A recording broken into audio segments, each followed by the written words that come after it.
Football, for the love of the game.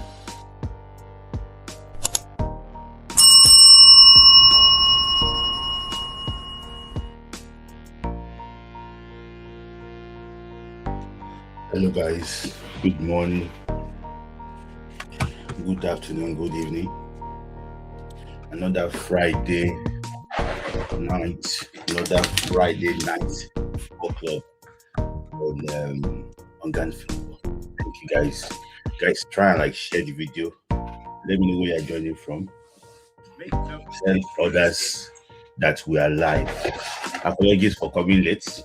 It was due to circumstances beyond my control.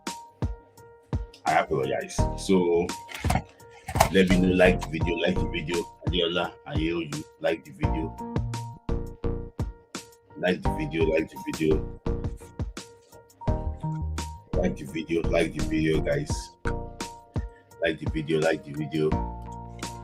the video. A connect from Germany. Thank you for joining me.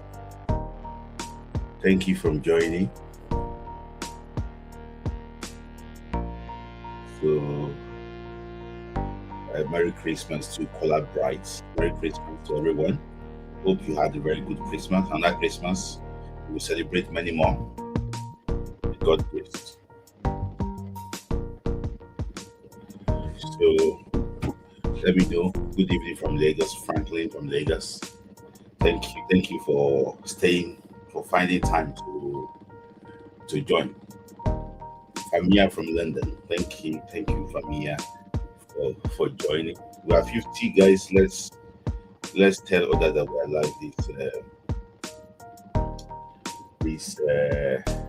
this wonderful Friday night. Thank you.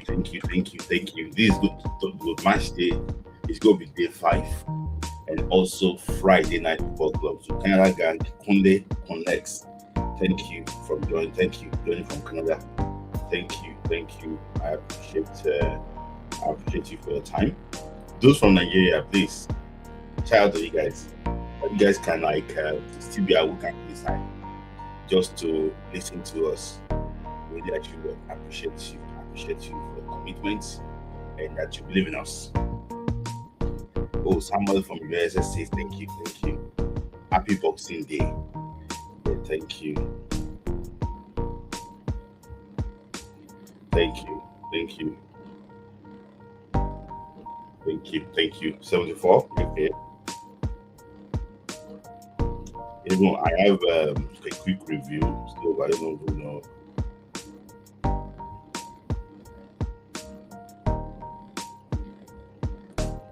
So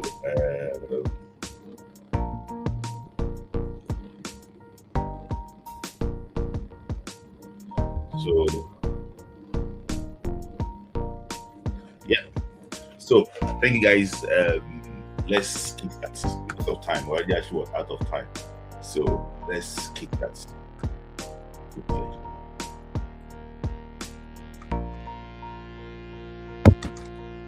So yeah. Good morning, good afternoon, good evening. This is another Friday night football club on Ghana Football. Thank you guys for joining another wonderful Friday. I remain your host, Smith Lai. Thank you for always finding time to join us. So today, there's not really much going on. It's going to be focused on little stories and the AFCON. So I'm just going to take my quick little stories first before I should bring us some people for our match day 1 AFCON review, because Christmas Eve they concluded all the match day 1, and we want to see exactly who impressed, who disappointed, and want to see exactly who is the early favorite based on the match days actually what we watched. So, but let me just take some quick stories, before the AFCON. So Nigerian teenager, you can see Nigerian teenager Honest Ahanor is probably one of the highest highly ranked actually was Nigeria in world football currently now. Real Madrid joined Chelsea and Man City in race for Nigeria starlets Honest Ahanor. Currently, he can play as a left back, he can play as a left centre back. He's a very, very good player. And he's doing well for Atlanta currently, in the Italian Serie A. And that what's it called? That performance is not actually going to notice. Different clubs have been talking about how good his boy actually what is. Let's hope that the boy can actually make the right decision. The boy currently holds only a Nigerian passport, so by next year the boy will be eligible to host to actually to have Italian passports. So the boy truly Nigerian, and there'll be a lot of work underground too on the boy. You know that when you're 17, you cannot really actually make this decision like that. So I would say that partly too, I'm like involved in some in some areas, with this boy. So we hope that things actually work out according to plan for Nigeria, and this boy can be a full-fledged Nigeria international. So that is that on actually on honest Ahanor. So we hope that you know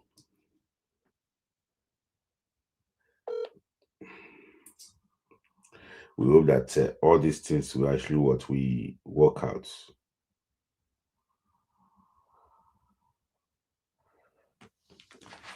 So yeah, it's actually what one same. So thank you, Merry Christmas, Happy Boxing Day to all of you. So that's actually what that's about honest Ahanor. If you have not actually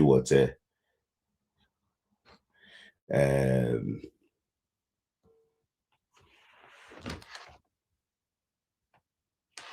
if you have not actually if you have not if you have not watched him, just go actually go and check him. So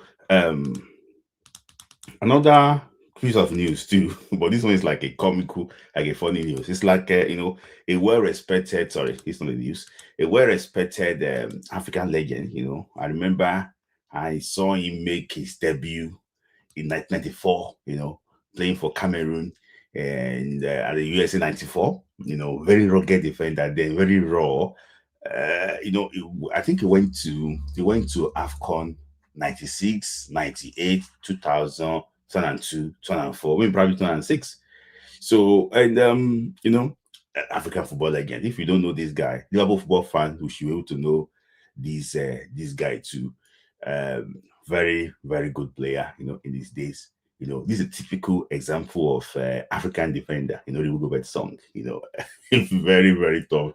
I don't think, I don't think there's a lot of better players than this guy when he was in his prime, in African football. I don't think so. And okay, maybe probably Nuruddin Neibet. No, it was better than Nuruddin Neibet. So he made some quick things about how to rate. He was trying to rate African players, this current AFCON, that who is world class and who is not world class. So he mentioned Mo Salah, Mo Salah. He mentioned Riyad Mahrez as being world class. He mentioned Brandon Bumo, world class. Amad Diallo, world class. And he mentioned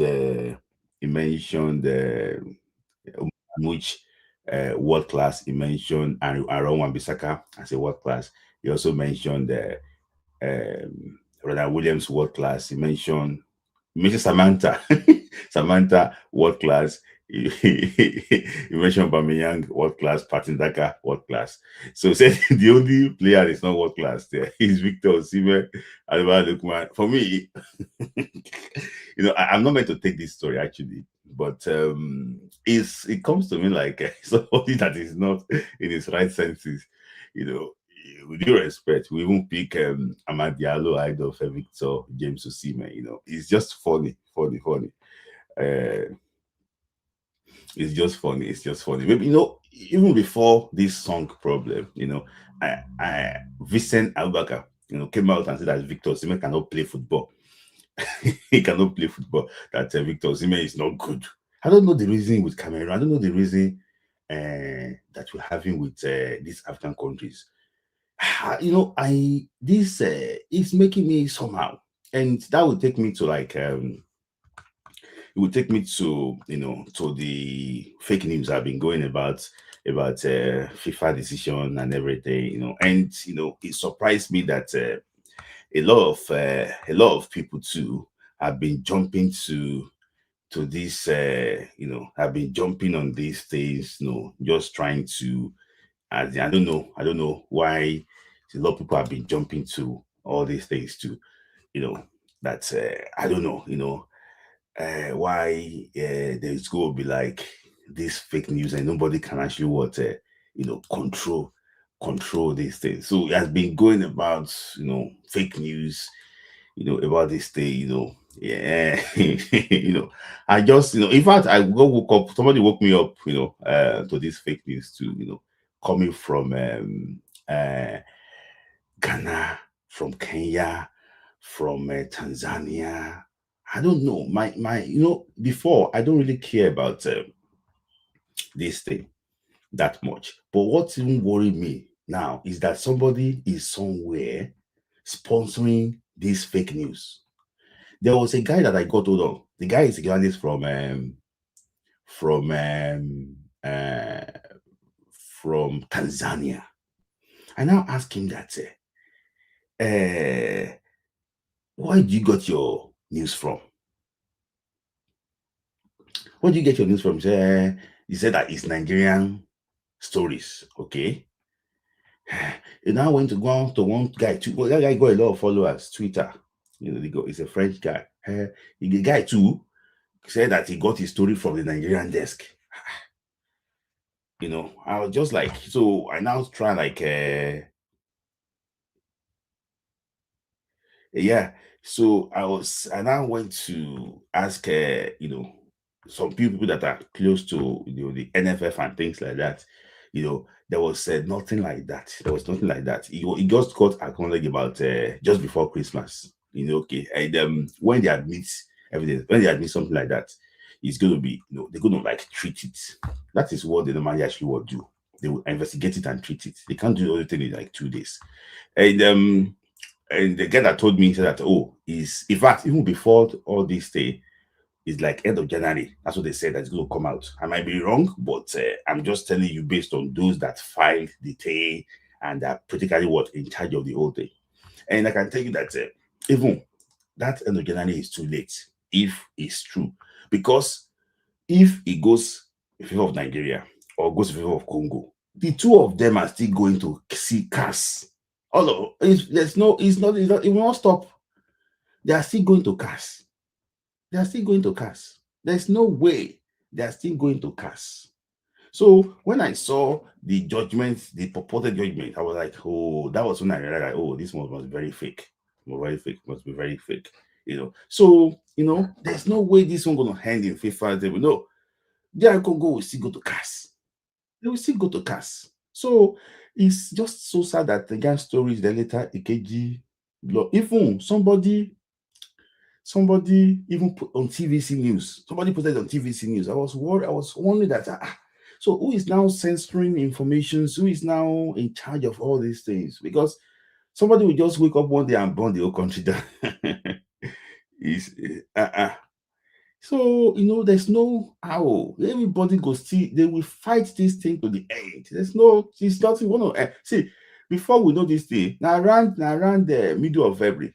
Honestly, middle of February, ending of February. Because it's gonna go. I don't know why some people will sponsor fake news, but that's why I said that please don't send all these fake news to me on Facebook again, please. I can't be somebody that just drunk and is posting something online. I can't believe this what somebody that is drunk is posting. Please let FIFA do their job. Don't send anything on Facebook to me.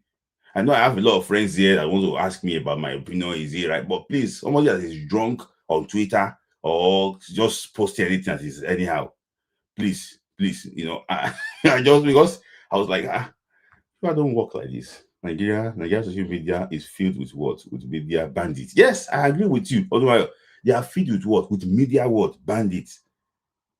Yes, filled with media bandits. Like Yes.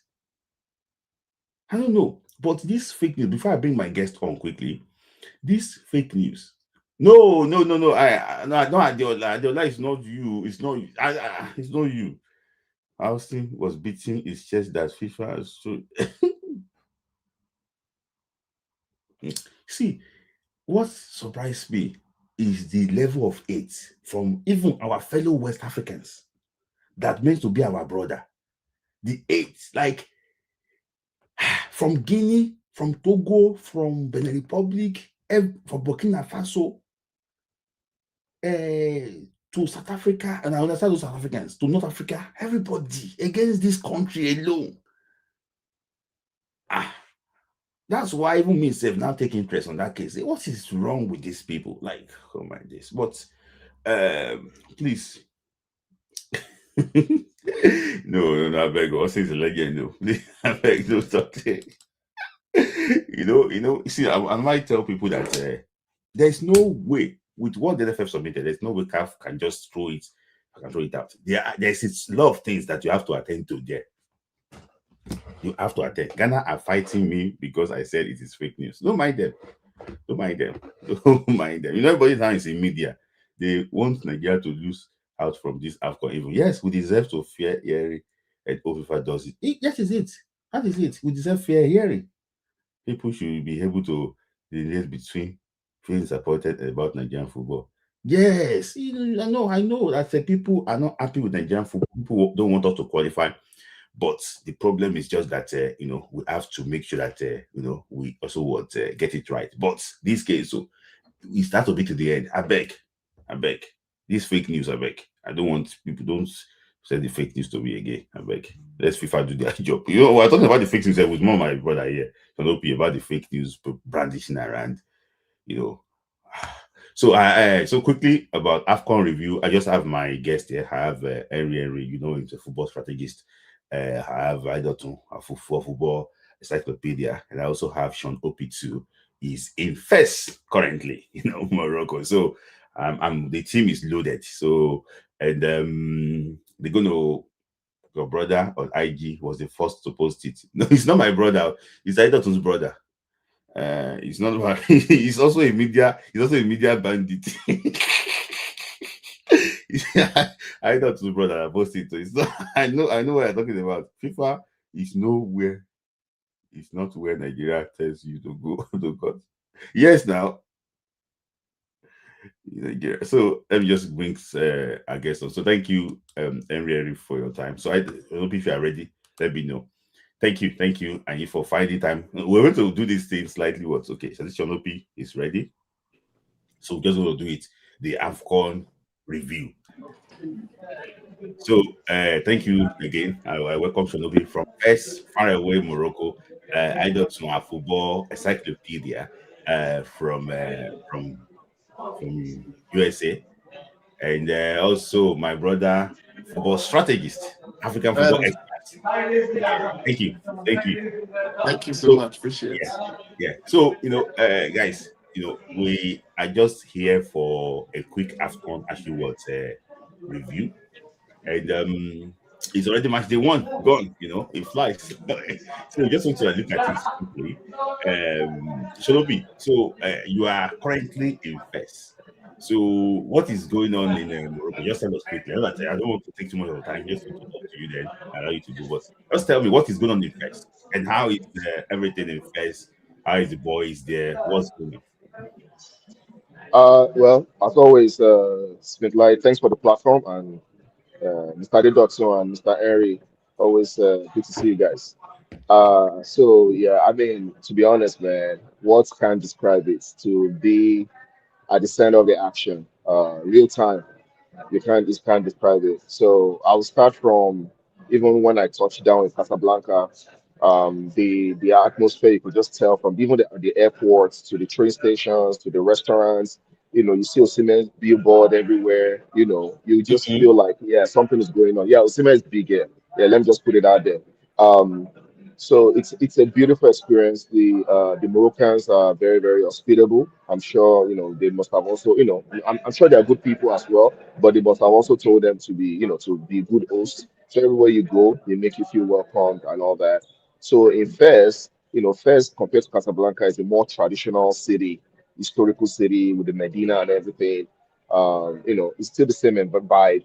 The hotels, the bus stations, the bars, everybody's tuned in um, into the AFCON spirit. And the locals, once you meet the locals, the taxi drivers, the first thing they're going to mention is Okosha, Okosha, Okosha. So, once they say Nigeria, Nigeria, they say Okosha. Then later they say Taribo West. Then they mention Babangida. I don't know. They like Mm-hmm. Babangida and Yeah. Okosha. I don't know what they did to them in that area. But anyways, those are the popular names they mentioned. Even, they don't speak English. English and it's French and Arabic.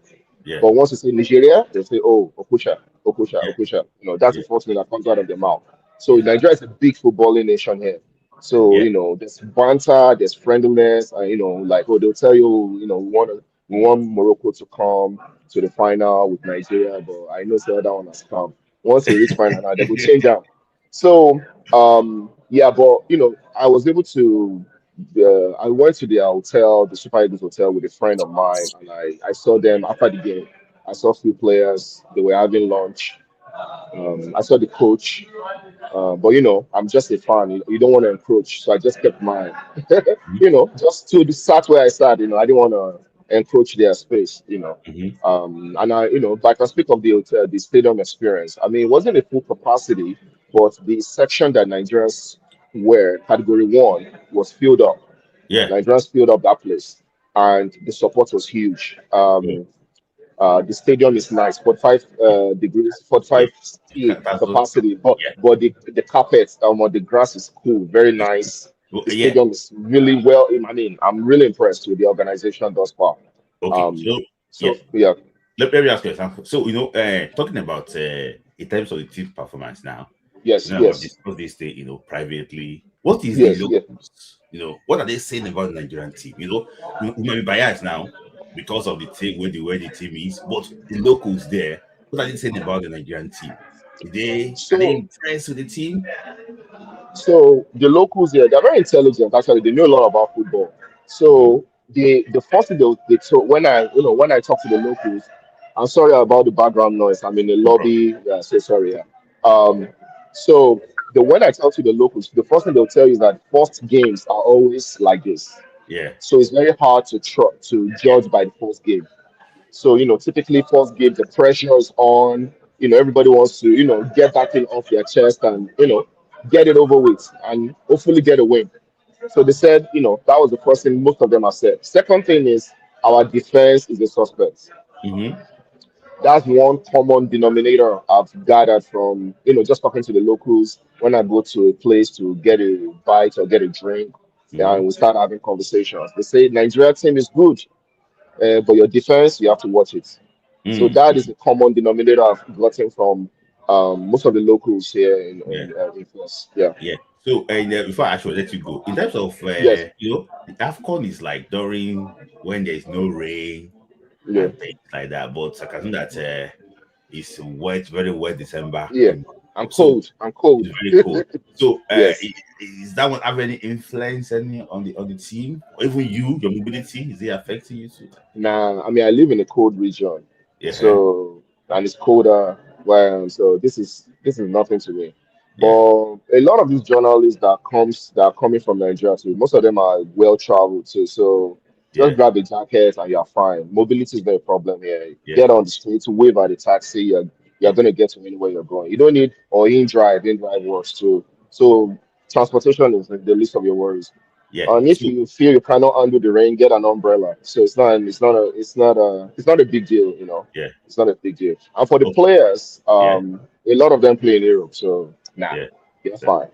They're fine. So, but finally, we're talking about supporters club that Nigeria don't have any official supporters club in Morocco, hmm but hmm it's like Nigeria have a very strong presence in first. Do you think that they will Yes. need any supporters or the fans, journalists, everybody there is enough to cheer the team to victory?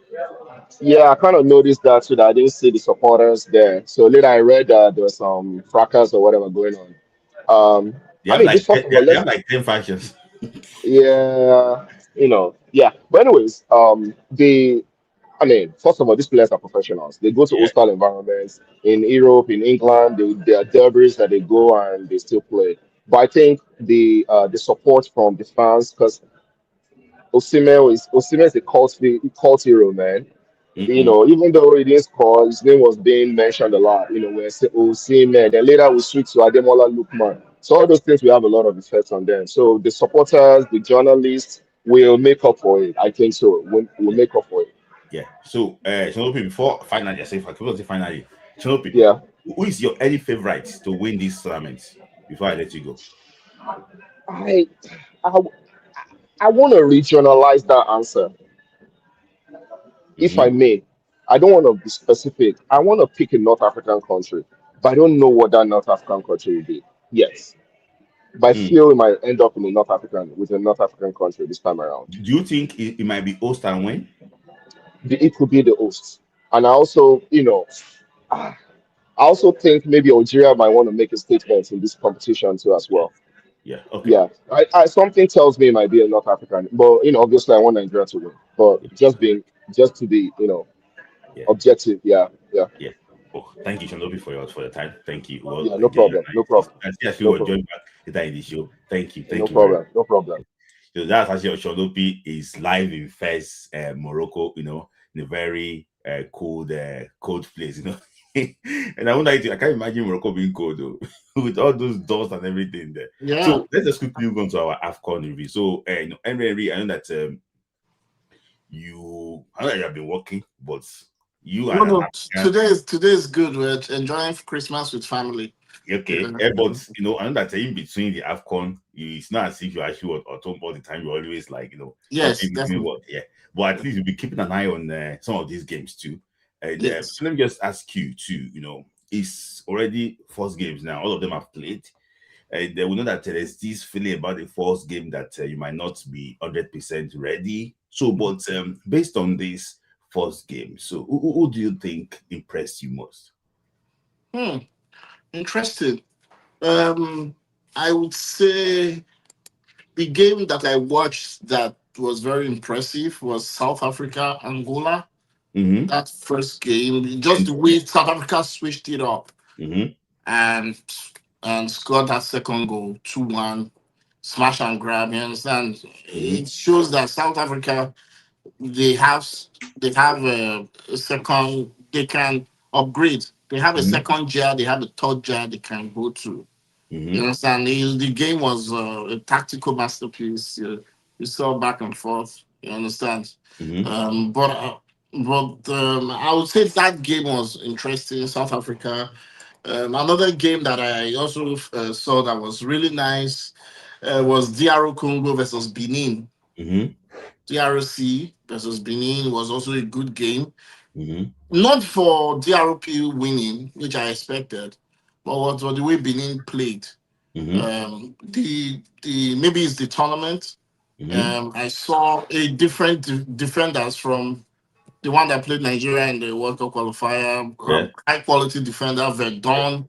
Uh-huh. I totally forgot about that guy. I mean, very good. They were able to play from the back. They actually, at some point in the game, I felt they controlled the game better.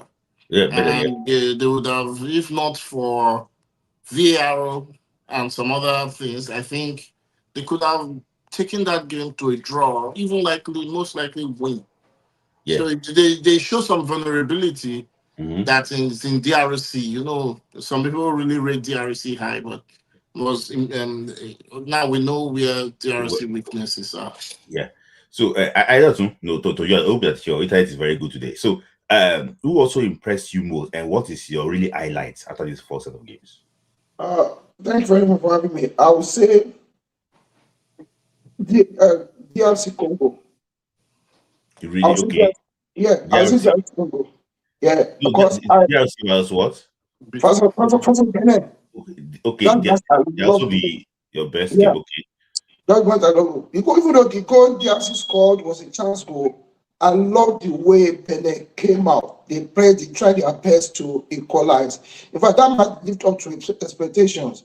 Even though I'm rooting for Nigeria or DRC to win the AFCON, but Benin, under Ghana 12, gave good accounts of themselves, Yeah. even though they had some scoring chances that Yeah. they were not able to, to convert due to Yeah. the Congolese defense, marshaled by the captain. So Yeah. I think it was a very interesting game. Another Mhm. game that I loved was that of Senegal. Mhm. I love it when a big team shows class that, Mhm. hey, I tell you small thing that I am not your mate. Yeah. I love it. That's what I expected us to do against Tanzania. But we didn't put much hope in us beating Tanzania because of our record with Tanzania. And because of the fact that Tanzania have a very well organized league, even though they have three good teams that league. So I was not expecting us to beat them black. But I Mhm. love the way Senegal showed class against them. Till then, that we are not mates in football. That's what Mhm. I like big teams to do, Yeah. against small teams. And that was my Yeah. highlights. Yeah. So there was this thing, area too. Let me ask you, what is your major low light in this AFCON? What moment was really embarrassing for you in this AFCON? That VAR that did not work was embarrassing. Yes. Yeah. I also Because think so. I feel that that was a major moment in the game, and Yeah. at that point, it failed. Uh, Honestly, I don't want to say the officiating sometimes. I mm-hmm. don't want to say that too soon. You Mm-hmm. understand? Mm-hmm. You understand? Yeah. Because I always feel when the tournament is hosted in North Africa, the referees they're always very careful Mm-hmm. and scared about. It's not objective. There Mm-hmm. is no objective measure to say that they've been very careful this Yeah. time. Yeah. I think the referees are obviously trying their best because the rules is black and white now. Mm-hmm. You understand? They Mm-hmm. just have to interpret it, right? Yeah. So, but I would say that VAR Yeah. was pretty embarrassing. I mean, that did not work at that moment. Yeah. Yes. So, let me just teach you quickly because I just have to review what you said last week. So, you said that in Group A there will not be a third best placed team there. Currently, Zambia is on 2 points. Do you, Yes. you still want to stand with what you said that they will not? Um, They play Morocco. that's because I expected Mali to beat Zambia. I Okay. expected Mali to beat Zambia, but Mali ended up drawing 1-1. Yeah. But that group, I expected 2-0 from Morocco. Mm-hmm. It was 2-0. Yeah. Morocco beat Comoros Yeah. 2-0. 2-0. I Okay. expected, I know this is the first round, but I expected a draw today Yeah. between Mali and Morocco. It Morocco. just ended up like that. I Yeah. still feel there will be no third place team Mm-hmm. because now I think Mali would have to beat Comoros and Yeah. Morocco will need to beat Zambia. Yeah. So, Morocco will not want to embarrass themselves by not beating Zambia. So, and I'm still gonna come to you because just going to review quickly. And today, one of the best game I think I witnessed today was actually what Egypt against South Africa. And Yes. my South African friend, yeah, because you know how to you know how to actually abuse what is Nigerian time. So I thought South Africa actually lost to Egypt today. I used to talk to Henry about this matter. Nobody tell me there's something about this African team that. When you expect something from them, they will not do it. I saw them play. Shout to Morena. Is it Morena they call him? Good player. Really? Shout out to Morena, good player. But the guy cannot use his right foot at all. The guy keep on cutting back. He cannot use his right foot. So I looked at this. That it shows that this African team is limited. Because it shows that it's limited. So, Egypt currently are on 6 points now. They have qualified for at least, they have qualified for the second round. But they also don't look convincing. But one thing I see in this Egyptian team is that they seem to know how to grind that result when it's tough. Yes. Because against Nigeria, they grind out results, against what, 2-1 in that friendly game against Zimbabwe too. They suffocated Zimbabwe from the start to finish. After Lokidube scored. Is it Lokidube? Sorry. Is it Lokidube? Prince Dube. Prince Dube scored. So, what do you make of this South African team? Well, I'm not a fan of South African team, but I have to sympathize with them. Of what happened today, that VAR penalty, I have to sympathize with them. But I'm not going to take anything away from their attack. They did all they could. They created chances.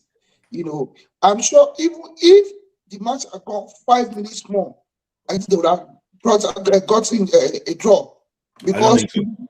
no, if you look at towards the end, towards the match, if you look at towards the end of the match, they kept on putting pressure on the Egyptians.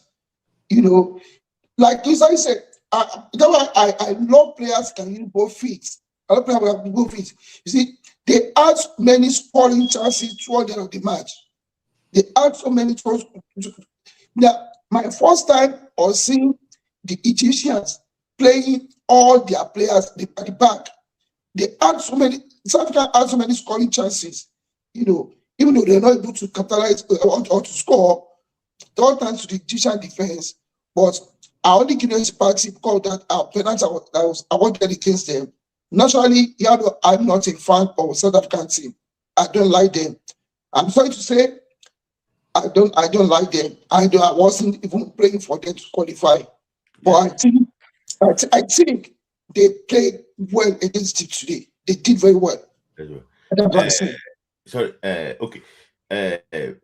Before I go to Henry, talking about the penalty, and sorry. Sometimes I find it slightly very embarrassing. Because though I was going to say it here, Koiso Mudao is used to putting hand on people. Really? He's used to putting hand on people. I get him very well. He's used to putting hand on people. Sometimes you don't get away with those things. Sometimes. Do you think Anthony Taylor will not be a penalty? It is soft. It's a soft penalty, but At the end of the day, it's a foul. According to the South Africa coach after the game, he said that even Salah was surprised that it was a penalty. That's what I mean. That's from his words, right? Do you also think that that penalty, South Africa penalty, was a penalty? When I read the rules of the game later, in the game when I was watching it live, I said it was. But when I now read the rules of the game, the supporting hand, how do you call it? The supporting hand, as far as it's in a natural position, they said it's not a penalty. So that's FIFA. I remember that the rules against Man City, that penalty they gave it. They gave it, at what time? I don't know. Was it this year? I know that they said this. Not this year. Maybe I revised it because Aguero was still playing for Man City there. Yeah, maybe it's some updated rule. I don't know because that's what. So that's what some analysts said. It's an updated rule. So let me just take some quick shots before we go on to Group C. I don't know once I play. So let me just take from Bible. Say that the most boring team will be C. I won't lie to you. I slept watching Zambia and Comoros. After I slept. In fact, I had a good sleep until they finished. It was like I was watching Kosafa. I was watching Kosafa. Exactly. I was just waiting for the next game. Yes, I can't. Very boring match. Very boring match. What is the SCH was winger romancing the ball for? Mufeke. I think Mufeke is not informed. It was more liability when you come on. Yeah, Mufeke did not do well. Yes, and they were always trying to cut back. The South African wingers, even the new ones that came in, they were always trying to cut back. Was that instruction? I think it was this guy, Mokoena. You know Mokoena, not the Mokoena of their defense midfield. The one that used to play for Esperance before. Was when he came on, he replaced Morena in the right side. Side. It was the one that was trying to go to the back line. But Mofokeng did it too. Mofokeng was trying to cut back. But Mofokeng is not just, it's not just informed. So and that if there was VAR, Muda would have given a PK. Yeah, away in New York. Yeah. Yes. Muda is a very it's used. I'm happy that somebody punished it. You will now know that they don't do this. They don't do this. I know, fantastic player. I like him so much, but he needs to know. So another one, so I said, what about the Malian left back? For me, no, that was handball. He moved the hand towards the ball. You know, he moved the hand towards the ball. Somebody, Michael, I don't know, Michael is It was a listening. deliberate handball. It Yeah. was deliberate. He called me, say, Smith, what is going on? I said, I don't. It was a missed call, but I think he was so upset. How I could call me on Instagram. But I think he moved the hand towards the ball when he was standing up. Yeah. I think it was instinct, isn't it? Like instinct. So, Yes. and I think that was the reason why, you know, he was sure. And I was so embarrassed that Malian penalty went to VAR. Yes. Yes. That was the point of officiating. It was straightforward. It's straightforward, yeah. That was the most straightforward penalty. But the Cameroonian referee was scared. Yes, and that's Malian, my problem when they play when they always play this with Nations Cup and not having this is what always happens. It's like they're scared to call things. Yeah. I would say it was scared, but because it was at the back, maybe didn't see well. Because for him not to have called that Malian defender handball penalty for Morocco, I think the guy wasn't afraid, he wasn't scared. Because I was just for the man, I said, this guy is a good referee because he wasn't scared of not giving a penalty in 9 minutes. Yeah. Which so, Yeah. So let me just refer. So that's it. So you guys go play a game today before you leave. I didn't tell Henry, but you guys go play like a game before you actually would leave. It's just to just to test your football knowledge quickly. Yeah. I know why I did. I got you on words. I not to slap you on about that. But let me just go on. So Henry, when I talked to you about Angola, just something that day, and I did not forget. Say Angola will be Angola. Yes, Angola will be the same. They are a team that is an almost there. They always do. Yeah, this is what they do best. And today it didn't surprise me. I think they drew and today was Angola versus Zimbabwe was a one. Yeah, an uninspiring 1-1 draw. Was the first game of the day. So Angola will be Angola. I don't see anything there with Angola, honestly. So, we're going to come back to Group C later. So I think Zimbabwe will even top Angola. We'll stay ahead of Angola, yeah. So let's look at Group D. Senegal, DR Congo. You have mentioned about DR Congo, there's no point going to that again. But there was something that Ibzagoye said that really, it was really embarrassing. He said that to beat Botswana 3-0 is not really enough. That we need to beat them more. That is when they respect you. So, do you think? I thought this now was slightly arrogant. I mean, that was arrogant because see, how many countries we have in Africa? For any country to qualify to AFCON, I would say that country too is good. They end their sports. You see, beating them 3-0 to me, and that was enough. That show class, that even is still fear in them. So you want to beat them 10-0 before you beat them? No. Even how many? Even the host country, Morocco was only able to beat Comoros 2-0. So I think that was arrogant. 3-0 is a well-deserved result. That's even still fear your opponent. If you can beat anybody 3-0, when they come, they meet you. They want to keep the scoreline minimal, like 2-0 or 1-0. So they'll be afraid of you. I think that was too arrogant of him. That was too arrogant. That was 3-0 is enough. For me, though, that's my own opinion. Yeah. So sorry, I'm so sorry.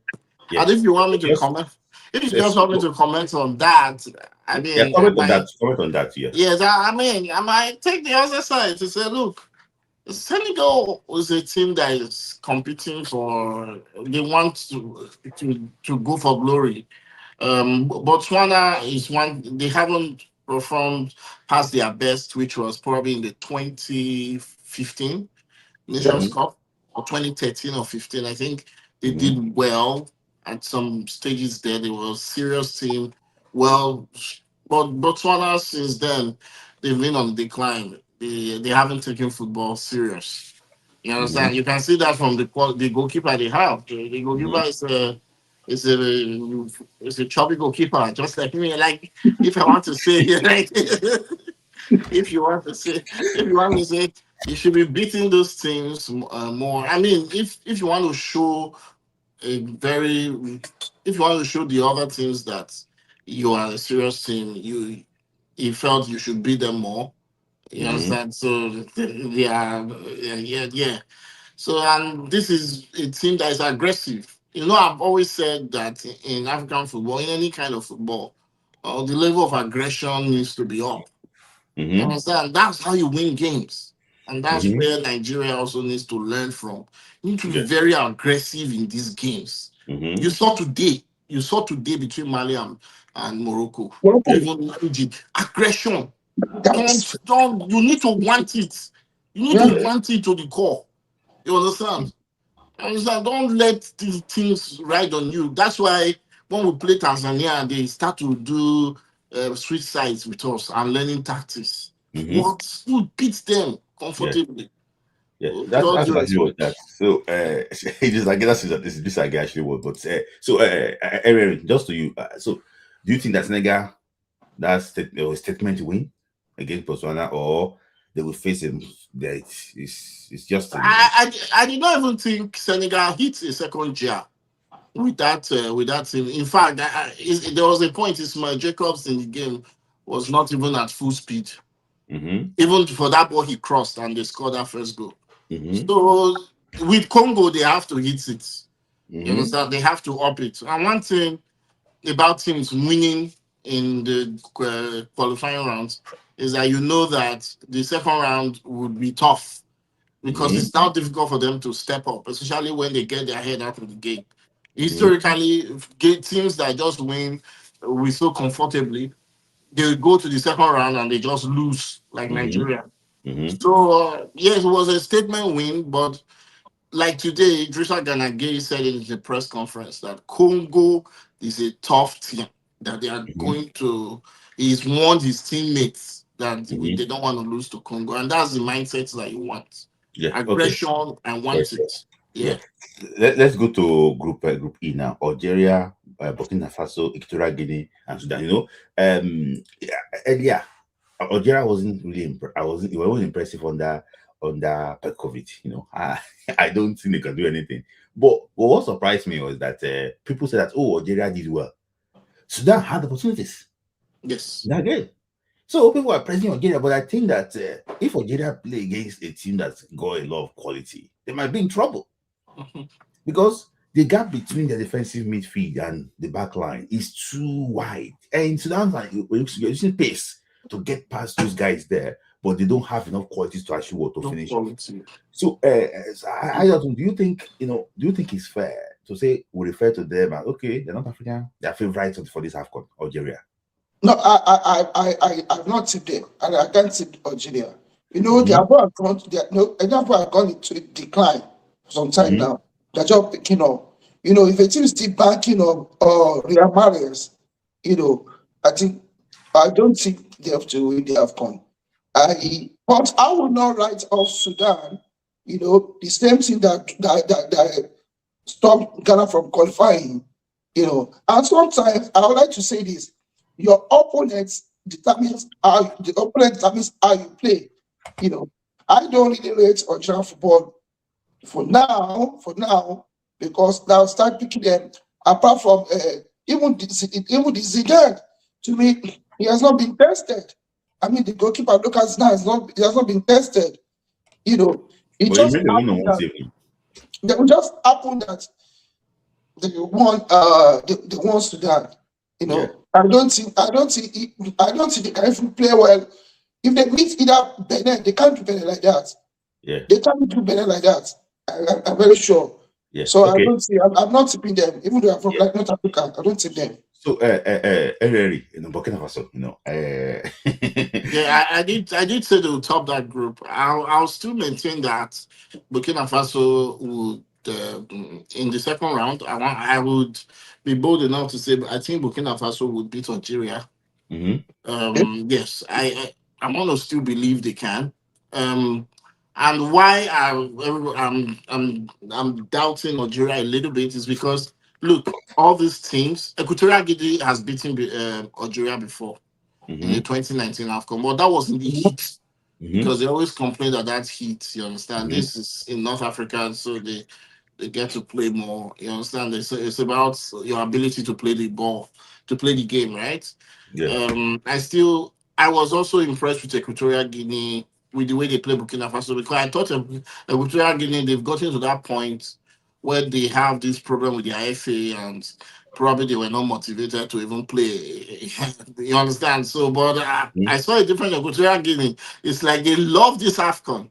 They like to go to the quarterfinals, and they've gotten to the quarterfinals a number of times, Mm-hmm. in spite of the IFA. You understand? Mm-hmm. So, from what I see, it's going to be a tougher group than I expected.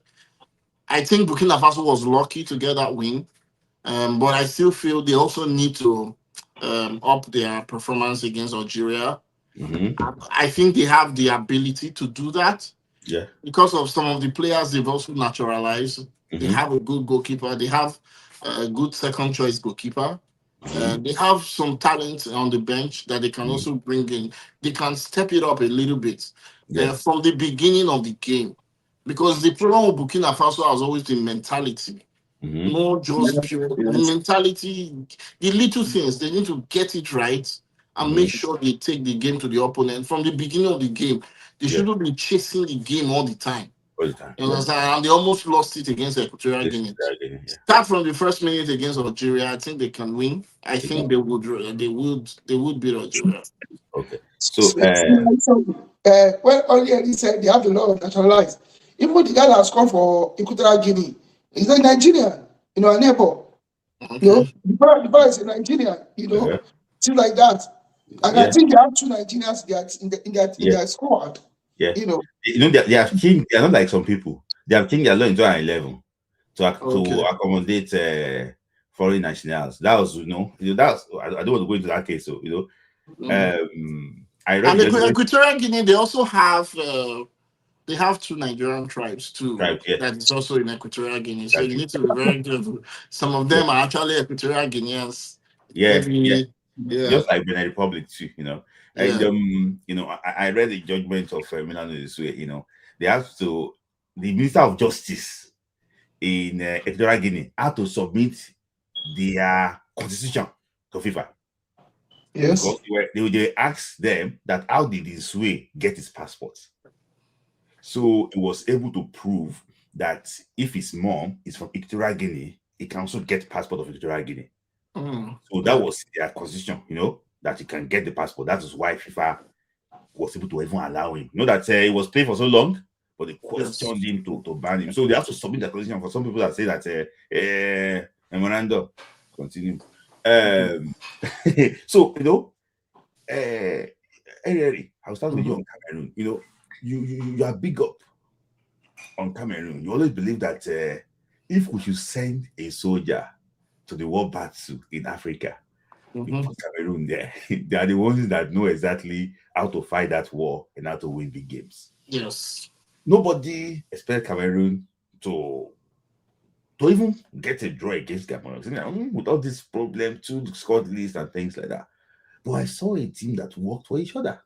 In Yes. fact, there was a defender from Gabon. He said that the team that they prepared for is not the team that Cameroon coach presented. Yes. So, what's your take on Cameroon quickly? Cameroon is the old war horse. You don't write them off. Did you in 2017 they went to the AFCON, nobody expected them to win. And they just won. Cameroon is that very difficult team that you need to be very careful of. Algeria at one point in the before the 2022 World Cup, they thought that they've done the job against Cameroon. But Cameroon is the one African team that can go away and make it their home. They did to Nigeria in 2000. In that Nations Cup, they went to Lagos and they found a way to make that game very difficult for you. So you'd never write off Cameroon. They are a semi-final team all the time in the Nations Cup. They can get there easily, unless they meet Nigeria, unless they meet those teams that can really scare them, you understand? But if they avoid those teams, they will go far. The quality of football I saw against Cameroon, it was kind of the same they played in the World Cup qualifier, very aggressive. In the World Cup qualifier, they played better. And that's why I even predicted that this team can still play in spite of their FA. There are teams that their FA. In fact, I suspect that the day Cameroon will be very good, they will start losing. Maybe if their FA is very good, because those teams they like to play with chaos. With the chaos, they love it because they just come and you think everything is bad. And it's like Cameroon, they are very good natural athletes. And the average on the Cameroon team above 6 feet. So it's a team you have to compete with for everything, for strength, for heading, for size in the midfield, athleticism in the midfield, and to say they did, I think they even play without Angisa, they play without Onana, those kind, and they still won. Nguema, so Nguema is now the talisman. So I look, I think they'll go far in the competition. That's just me. My, my I don't know. Because of time, I want to talk about there's this is the course of defending champion. That anytime a team wins an AFCON, when they go to the next AFCON, they don't do well. Since I think that was since Nigeria, was it not Nigeria in 2013? We won, we didn't qualify the next one. Next one, yeah. And I think Ivory Coast won, they didn't do well in 2017. Yes. Cameroon won in 2017, and the next one was in 2019. They squashed us in the second round against Nigeria. Remember, we won the game 3-2, and also Algeria won in 2019. They didn't do well in 2021. They crashed the group stage. 2021, I think Senegal won. They crashed out in the second round in 2023. So 2023 because actually what won. So I thought there's this course of the very champion. Do you think that course can strike on this Ivory Coast team, or do you think that it's just? I think it can strike because, as I said, Are you impressed with the against I don't, I don't see anything spectacular in this Ivorian team. Apart from the guy from Mayu, Eman, I don't see anything spectacular. Even Frank Casey is not the Casey we used to know.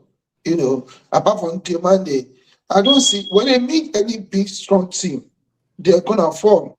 I don't see anything spectacular. But if they think they can retain the cup, bro, I think they're in fantasy land. They can't win it. They should stop dreaming. And I'm going to say this thing.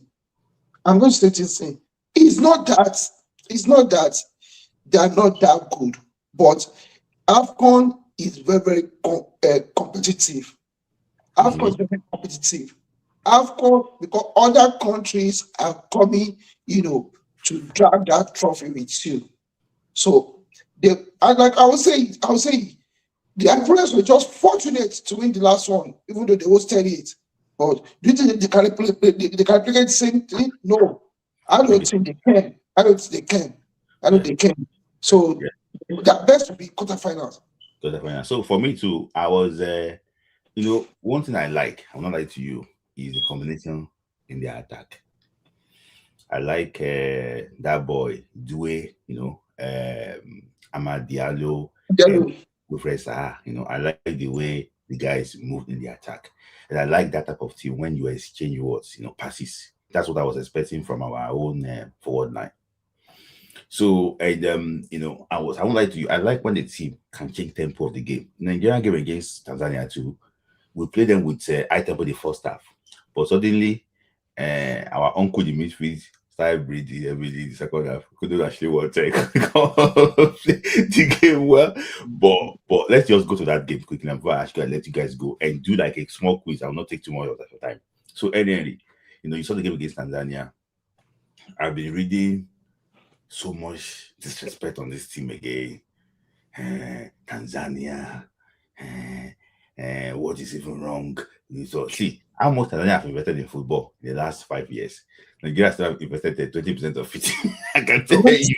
No, 20% of it. So, and in everything that you do, you have to be intentional with everything. I realized that people did not respect this. And so that's something they say, consider that, oh, this is the best Tanzania team that I've seen in his life. But the same thing they say, Coach Nigeria against Tanzania, if you remember, that we draw 0 in Dar es Salaam when he was playing with Sly Igbo. You remember when he was that was AFCON 2017 qualifiers, if you remember. yes. So and even under the draw, they came to Uyo. We scored only one goal. Was it not one goal? Yeah, goal. Yeah, So sure. you know, I know that Nigeria has been fighting it very hard against this East African team. You know, even when you play against Ethiopia in the World Cup qualifier, although we won in Ethiopia, but it was tough in Calabar then, you know, to get over the line. Do you think that we are just being too living in the past, So saying that we dramatic. can ride over this team anyhow? Despite that, even in the past, it wasn't like easy for us then. Yeah. Yes or no? I would say so because the Tanzania team, yes, they did come with a lot of. I felt the Tanzania team respected us a bit more than I expected.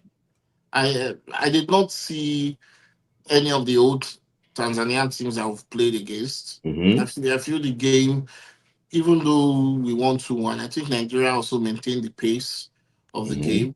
I think in that game, if we wanted to score more, we could have, but we just didn't do things right in the final third of the pitch. You understand? The disrespect probably is coming from the fact that we had to grind the results. They had to score. You understand? They breached our defense multiple times. Those kind of things. That's where it's coming from. I think if Nigeria wants to go far in the competition, we definitely need to upgrade. We need to hit another speed. We need to hit a different level of aggression, like what we saw today. You understand? I think if we play at speed that some of these are opponents, this sort of will be beating teams a lot. You understand? East African teams have always been tough. You understand? Yes. I even expected Uganda to be the other way. They lie down anyhow. They just lie down here about Tunisia. That's just one thing. But when they fail, when they face West Africans, when they face Nigeria, they would step up. That's one thing about them. They step up with pride. I don't know why, but when they face those North Africans, they don't. I was They don't do appointed to enough. that Paul Putz is a very experienced coach. I don't know the Yes. reason why Paul Putz arranged his team that way. They were He just didn't, he fighting. didn't, he didn't even play Biazu, an attacker from abroad. He decided to play someone from APR in Rwanda. Yeah. Like I don't understand what they do in those countries sometimes. But even both Tanzania and Uganda, I think they'll be both fighting for third place now. So and let me ask you about what do you think the coach Eric Scher should do tomorrow against Tunisia? Let me just take your thought on that quickly. Interesting. First of all, we've complained about the defense. I don't know how he wants to do that one, but he needs this defense to hit a different level. You cannot be defending like this. But these guys are playing, you know. They're playing top football. I'm surprised too. You understand? I'm surprised too. But even the switch of play that I was talking about, the commentator, it was so easy. It wasn't like a tough ball. It wasn't like a deceitful ball. But they just found the goalkeeper so easy. And they did that a couple of times on that left-hand side. You understand? So I don't know. We need to defend as a unit. We need to defend better. The midfield needs to be a bit more compact with more Tunisia. Tunisia is a bit more different than this. Tunisia is a team. They kind of match you for aggression. The way you play them is what they do. I think I don't know. I think we need to take the game to them. We need to top this group so that we avoid meeting Mali, because if we come up second, we are going to meet Mali in the second round. So if we want to avoid that, we need to try to top this group. Do you think Comoros cannot beat Mali? Do you think Comoros cannot beat Mali? I know. No. Okay. Mali has beaten Comoros twice this year. This year. Okay. So Okay. the Eric Shell they need to find a way to make this team click. We Yeah. need to get one past Tunisia this Tunisia. time. There is no excuse. Just win. This is the appropriate match for the Super Eagles. Yeah. This is where you will now need to judge how resolute the Super Eagles players are. Yeah. You understand how aggressive? Do they really want to win? Mm-hmm. You understand? Yeah. I think make early changes in the midfield. Yeah. Too, that would be helpful if possible to keep them fresh and move there. Yeah. I'll still stay with you. We'll ask you about that question if I go. I don't know. I'm just going to say. So that the defense and team organization will be key determinant of AFCON winner. So far, Egypt, Mali, Algeria, Senegal have got it. For me, that Mali defense did well today. Yes. Algeria, not really convinced. Mm-hmm. Senegal, I think they would test them against DR Congo. Yes. Egypt, I was impressed with Egypt today. Like, they formed this low block today in the second half. I was really impressed that they could defend. And kudos to Eshinawi did not have a rush of blood today. Because Eshinawi has been already, we know, he didn't have a rush of blood today. Mali also lost Mali lost all the corner kicks today. Even they did not win any of the corner kicks on the air. Yeah. That's something for tall defenders above 6 feet. It's something troubling. Sorry, before I go to you, just to final one for you now because of time. When I did this show a few days ago, somebody, one of our very good friends, Sam, complained something, and I want to address it. It's that Victor Osimhen is limiting his team, and he gave excuse that his attitude, play, wants every ball the time, even when he's not free, he still wants the ball. He wants you to attempt to pass the ball to him. That these guys keep on looking for him. They cannot even go for goal themselves and things like that. He mentioned that you don't call for all balls.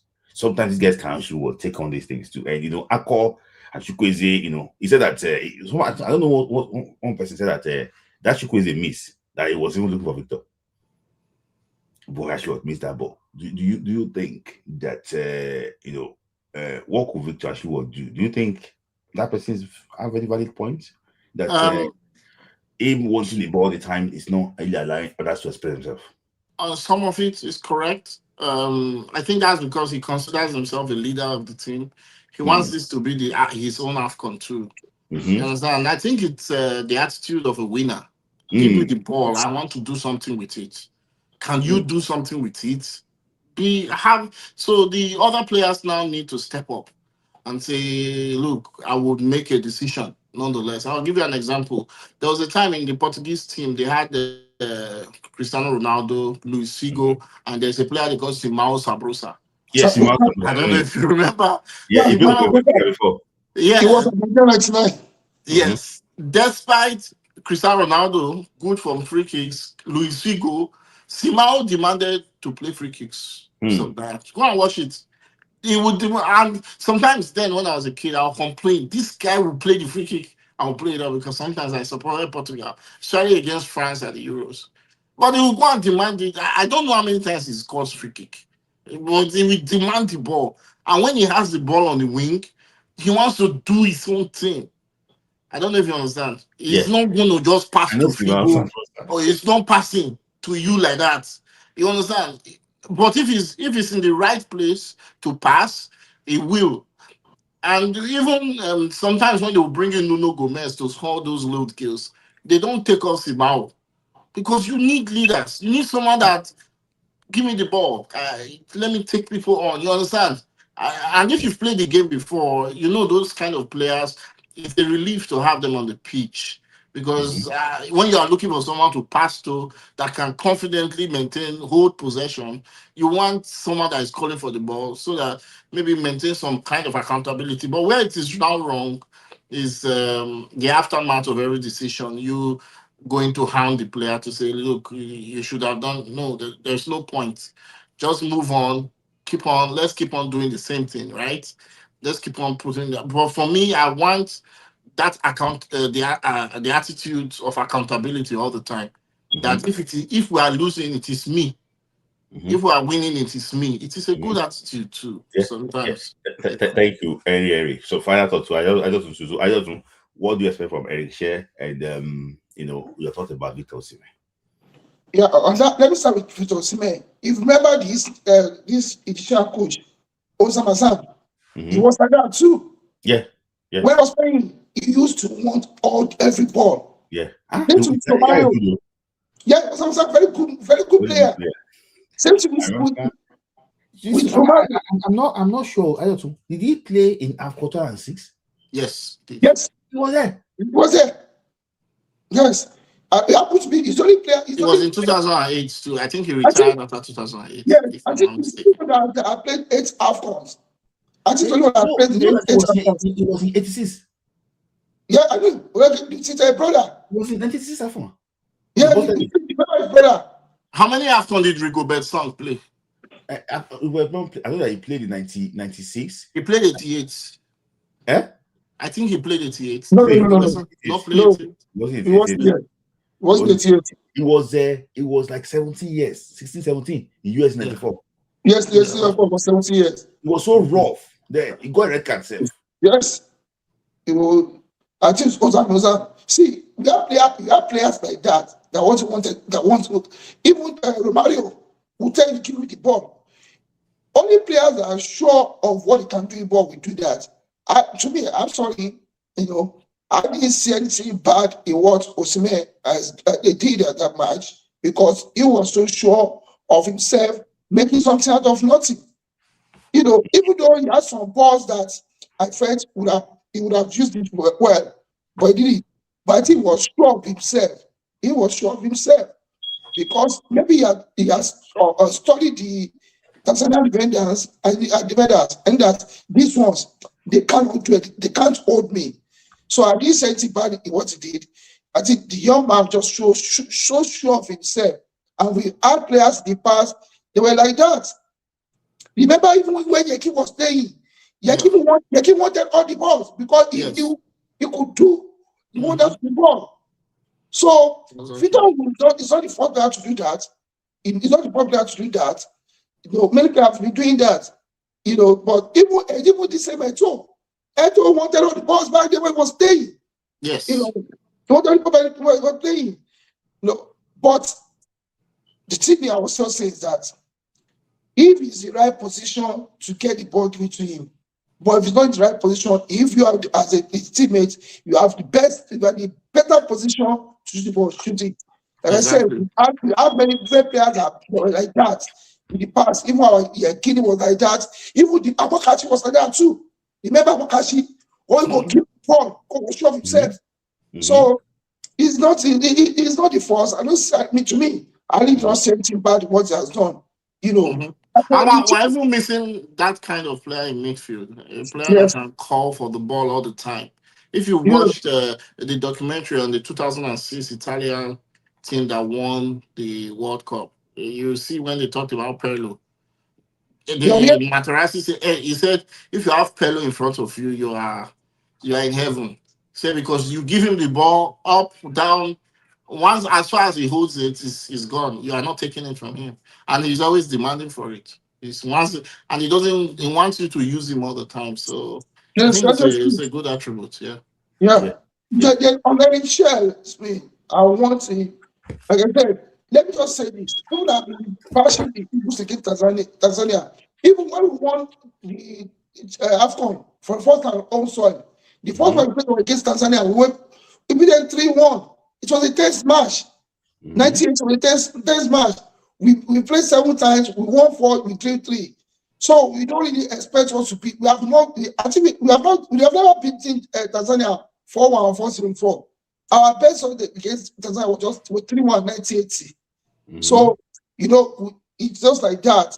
But I always want us to, when we meet some teams, we should always show class and tell them that they're masters. Like me already said. It shows that Tanzania is investing in their football. Like I always say, guys know I follow their league very well. They have a very viable league with 3 good teams. And the 3 teams, Yanga and Simba, they'll be qualifying for the finals of CAF Champions League and CAF Confederations Cup. That shows the level of your league. And most of the players are either from Simba or Yanga. I just think. Now I'm going to say, Eric should please. I don't like to condemn players especially when competition is going on. I just want him to work on our fullbacks. Our fullbacks. And then get a player that can play around Ndidi. Smith, like I was telling you this morning, I wish Ndidi had the same energy of Freddie, the Volant captain. He's 35. And I said this last AFCON. We need somebody that can play around Ndidi. Because Ndidi, fantastic player, will give you 50, 60 minutes. But after 60 minutes, the young man will not be able to continue again. No, I'm not going to blame him. I think this is about the 4th season that Ndidi will be injury free. It will be out of the hospital. So we need a young player that can mark for him. It's quite unfortunate that Onyedika cannot do that job. And I don't know if he trusts Tochukwu Nadi to go and do the dirty job for Ndidi. Then he should work on our wing backs. Bright Osai somewhere, I'm not going to condemn him. I think you should up his game. Same Sanusi, up your game. That wants him to work on. Any sort of that, I think I'm good. Thank you. So for the final 2 minutes, just to test, I like that. I like to actually engage you guys actually quickly. It's gonna be, I wanted to do the AFCON, but I just want to make it slightly interesting before you actually leave. So the rule is this for the next 2 minutes. So the rule is this. I'll mention a club in 10 seconds, you guys will tell me the Nigerian player that I've played for that club before. Is it okay? It's gonna be in 10 seconds. So if it's past 10 seconds, because you cannot go online and go and 10 seconds. So please, let's respect the integrity of the game. So just let me know if you actually if you think that you can actually answer the question. So I will start with I'll try. Okay, I'll start with Al Ahly of Egypt. And the game player I played for that club before. 10 seconds. 1. Al Ahly. 2. Hey, Junior Ajayi. Junior Ajayi, yes, Junior Ajayi actually I've played for Al Ahly before. He also won the Champions League for Al Ahly before. So second one, 10 seconds. I'm going very fast. Benfica. Bega Kunowo. Okay, that's actually what guys. Okay, we got Kunowo time. We also play for Benfica. And also Ironically. Rishi Owobokere, also play for actually Benfica. Yeah. Okay. So, which Nigerian player I played for Modena before when they were in Syria? Modena. One. Makinwa. Right. There is correct. Ayodele Makinwa will play for Modena, the Tiger of Lagos. So, it's 2-1. So, now, which Nigerian player I played for Borussia Dortmund before? Olise. Probably actually what they draw because it came actually at the same time. The last one, which I think that some of you actually will get straight away, which Nigerian player I've played for Olympique Lyon in France. 1. Lyon. 3. Roma. No. Roma, Sochaux, Marseille. No. Who played for Lyon? Olympique Lyon. 9. No, there's no Nigerian. Lyon. What is it, Emery? Is there no Nigerian players play for Lyon? Is Gift Urban. Oh, Gift Urban is. He's not yet a Nigerian. He's Gift Urban. He's not yet a played for the Nigerian. Super Eagles, though. So he's not yet a Nigerian. He hasn't played for the Super Eagles. He got a Nigerian actually with passport. So okay, you're right. He got Nigerian passport. Yeah. Okay. Let me just see. We can actually give you actually one more because I don't want it to be like a lot easy one because the one actually have here they're slightly actually easy. I know that you guys will blow them apart, but I just going to ask you which Nigerian player I've played for West Ham. Emmanuel Menike. No, And America. So I no, think, no, yeah, no, I think it's actually no, what no. it's a 2-2 draw. That's actually what that. As for me to draw 2-2 with Aludo too, try. Because those are players, they You know, don't. Yeah, it's that match, no matter what that was his, when one moved after Regina, the first yeah, thing he played was Modena. yeah. In fact, he came with Chelsea. Who got that one? Right. I Was it? got it. Oh, you got it right. Oh, He said it for me. Yeah, In fact, I used to love Ayo Makinwa. I think he you was know, one player that never really got to his potential with the he, Super he, Eagles. my goodness. he came Oh, in that Chelsea. He came in Modena Chelsea. Oh, oh, good that's Moses nice. too. Thank you. Yeah. I was thinking that I thought we would get that, but then I was surprised that actually No, was. no, he said it for me. I think I was, because he said it for me, I knew. I told him And he came with Chelsea. Dortmund. What do you mention for Dortmund? Olise. I mentioned we said Odise and Ipeba. Ibeba, yeah. Okay. All right, thank you guys for your time. I really actually enjoy the analysis. Thank you. But sorry, one quick question for Adodo. I know you follow the Tanzania league very well. In the Tanzania team, how many players from Simba and Yanga do they have in their team? Because in the starting 11, they had some foreign players Yes, in the third division of English apart from football. Samantha, that plays now in Belgium, and this guy that plays in Iraq, And Usufa, the light skin guy, and the guy that scored the goal. Most of the players are from home base. Even this guy's teammate, Amas. they have his teammates there too. Oh, But nucleus of the players are Yanga, Simba, and Azam. Yes. okay. So somebody said that Onyeka Chapam did not play for Lyon. So No, thank you guys. you play for this. Thank you so much. I Thank appreciate you, it. Henry. Thank you. Thank you. Thank you. So thank you for the analysis quickly. So guys, as you already actually would know, Nigeria will play against Tunisia tomorrow. Let me just give my own thought about the game before I start bringing people on quickly. I'm going to post the link very soon now because I already shoot past my time. So the link is already actually. I'll come collect my own. No? Yeah.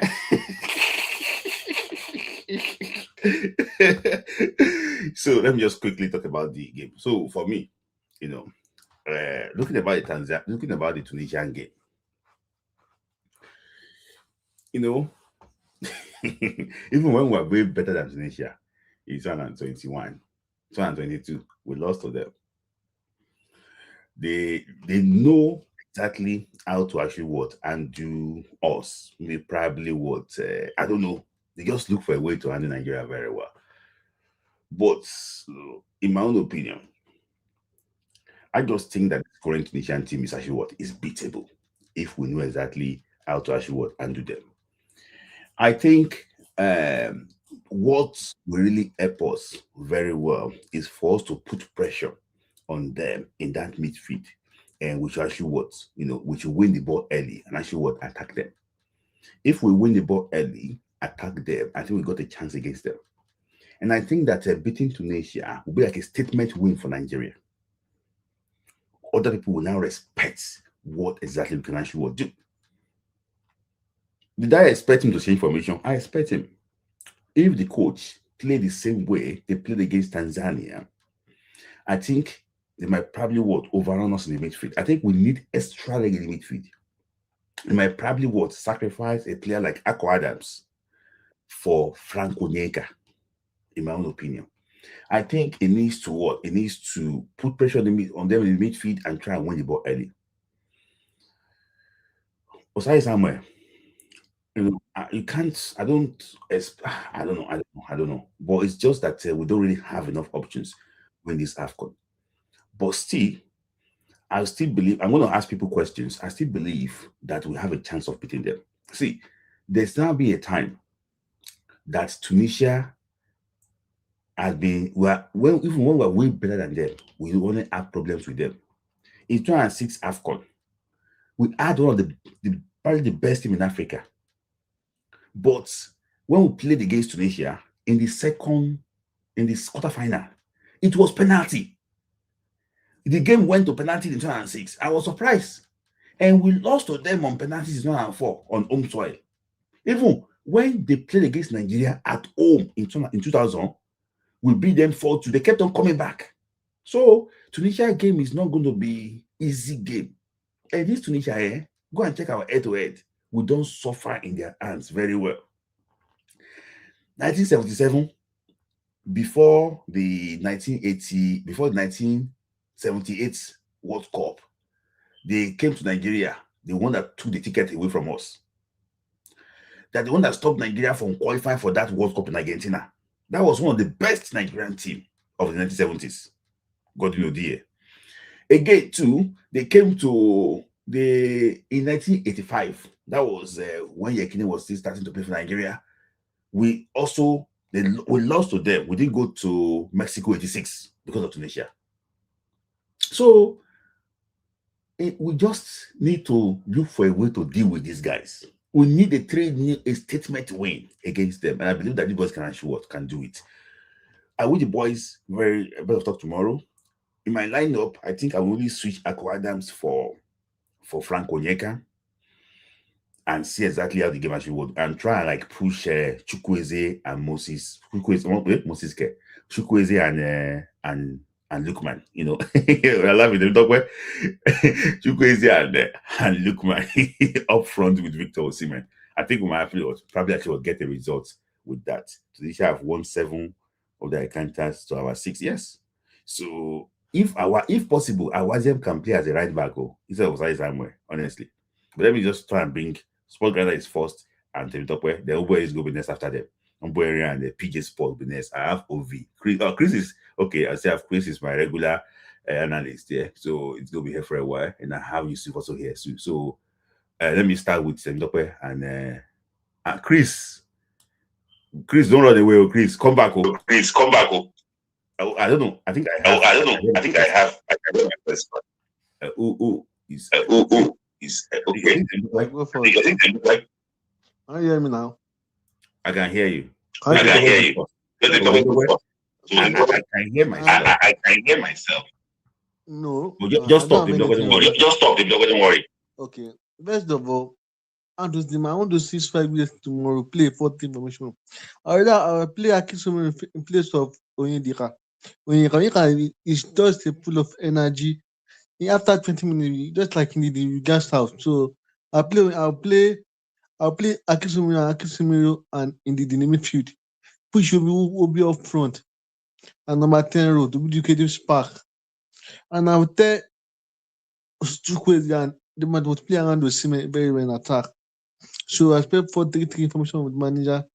Defense line, I'll play this young man defender right back. I'll play the guy. I'll change my right back. I'll change my fullback. I'll either play Bruno Imechi and that young man from Blackburn. What was his name? Alebi Osu in the defense. Instead of playing Osai Samuel and Seidu. Now, Seidu have cost us a lot. That friend defend against him. The first goal that he scored that friendly because of Seidu. And this goal that scored 2. So Seidu was the slow. He doesn't anticipate for very well. I'm not placing in that mind. So finally, on this, I will talk about your song. Can I gather you that on song? Can you hear me? Hello? Gobe's song is Smoke on Eye. It's smoking something that I don't like at all. How you come to work last? What I achieve in his career? Play for Man U, I'm at the work class. And the joker is a joker. And for those people putting bad fake on the internet, they should continue putting into. They're watching them. They should continue. Stay the good night, my brother. Bye-bye. Thank you, David. Thank you for that. So, your thoughts? Let me start from the. I messaged you. I think maybe you're part of the Azamant. You did it, but yeah. Oh, really? Like on the number one I share. Okay, no worry. I'll look at it. I haven't seen it. Okay, but anyway, let me start with the Nigerian game tomorrow. Mm-hmm. I know somebody said Frank Onyeka, but if you watch Bissouma today, there's a way being rusty can tell on your game. Like he was really the Achilles heel in Mali. Like the ball came to him, but he would give it away. He would fall. They would dispossess him. Not until they removed him, they started playing well. So I think Frank Onyeka falls into that pool. We know he has the energy, but if you're not playing, your lung system is not used to that long, you know, long spell of game. Like your whole respiratory system, you cannot run that long. Mhm. And he's not like he's the best user of the ball. So I'd rather we discard with Onyeka the idea of Onyeka and put Akin Sumero or even Fisayo Dele Bashir in there. Now, Tanzania sat. Maybe that's why Dele Bashir did not play. But people that press us, the times that Bashir has played right on the right side against Russia and against South Africa, Mhm. because they came out, you could Mhm. see him play very well there. So Tunisia will likely come out. You know, they'll likely come out tomorrow. I was going to say 4-3-3, but I know Eric Shell, that man lives and dies by his 4-4-2. Nothing changes his formation. So I might as well arrange my formation with what I know he would do. I want to see Alebiosu, but I know he's going to play Osai. He's going to play Basi. He's going to play Ajay, and he's going to play Zaidu. All these things we are saying, the man would not really push that. You know, he will not really do that. So we just have to hope. But I would have loved to see Bruno than Zaidu. You know, at least just see what Bruno can do. You know, Well, Zaidu. I want to see what Bruno can do before. I've seen what he can do, but Oh, do you I think that see what Zaire Zaidu. No, is not upgrade on Bruno?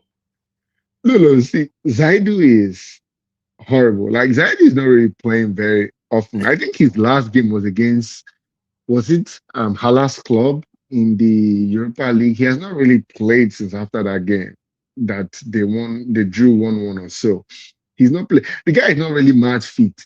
And there's a way Zaidu plays, he selects the ball a lot. When he receives, okay, like if you watch Gislan Conan play of CIV, if you watch the mixed kid that played for Mali, like if you watch all these teams, their fullbacks, how they play, how they bump forward, how they come back, how they can make a pass easily with both their left and right. Like they don't have to select leg. Like Zaidu selects his leg a lot. And if you give him the ball in a wrong way, he's gonna go back. His option is just he will just pass back to Basi and call it a day. He does not like to initiate football forward. Osai, you know, like let's forget about attacking with our fullbacks. Let Chukwueze and Lookman just do their thing and hope that you know they play like one man riot and just run it forward themselves. Because if you're hoping for the fullbacks to come and do anything, they're not going to add any value, and that's what is killing us. Yeah. I want to ask you a Yeah. question. Do you think Osai Samuel is super good material? Based on his years now he has spent in the Super Eagles. Because it's like he doesn't have good games again. Like No. See, that question is not even Osai. How many of our players are Super Eagles material? If like let's even broaden the net. Like right now, the people in that team, we are carrying a lot of dead weights in that team that are not even Super Eagles material. We're just managing them. Like when the gap, if you look at Senegal, the gap between Jacobs and Malik Diouf, it depends on who is judging the case that will tell you, oh, I like Malik Diouf. I like Ismail Jacobs. You know, now on the game day, it depends on coach. But when you have a team where the gap between Aina and Osai and the next person is too much, that's a big hindrance in our team. You know, and you know, you sorry, Osai, I know he's here. Osai Samuel is way below. What about his way? What about Ismail Sadiq? Ismail Sadiq is NFF level because now it's the NFF 9 put him inside the team. You know, he's not even measurable. He's not even in the standard of measurements. He's outside. You know, but going back to the game, you know, when you watch this Mali game, it lets you know that we don't really have good midfield options. We really don't. It's like if you watch the number. There was this guy that kept killing their counters for Mali. I think he was 8 or 18, one of them. For Mali, that boy is good. Then they had some other players the way those guys fought for every ball. Iwobi is good though, but he doesn't give you that fighting where he go throw leg. Like you saw how the Mali guys were throwing leg. We die here today, you know. And he will give you that, but he will get tired. But those Mali guys, and Mali is really a surprising team because if you notice, their midfield of last AFCON is not even their midfield of this AFCON. No. So that means those guys, they just keep having midfielders forever. Like they just keep bringing it out. Like our own, we don't have. Yeah, I would say we have attacking talent, but do we really have attacking talent if Osimhen is not playing and nobody's scoring?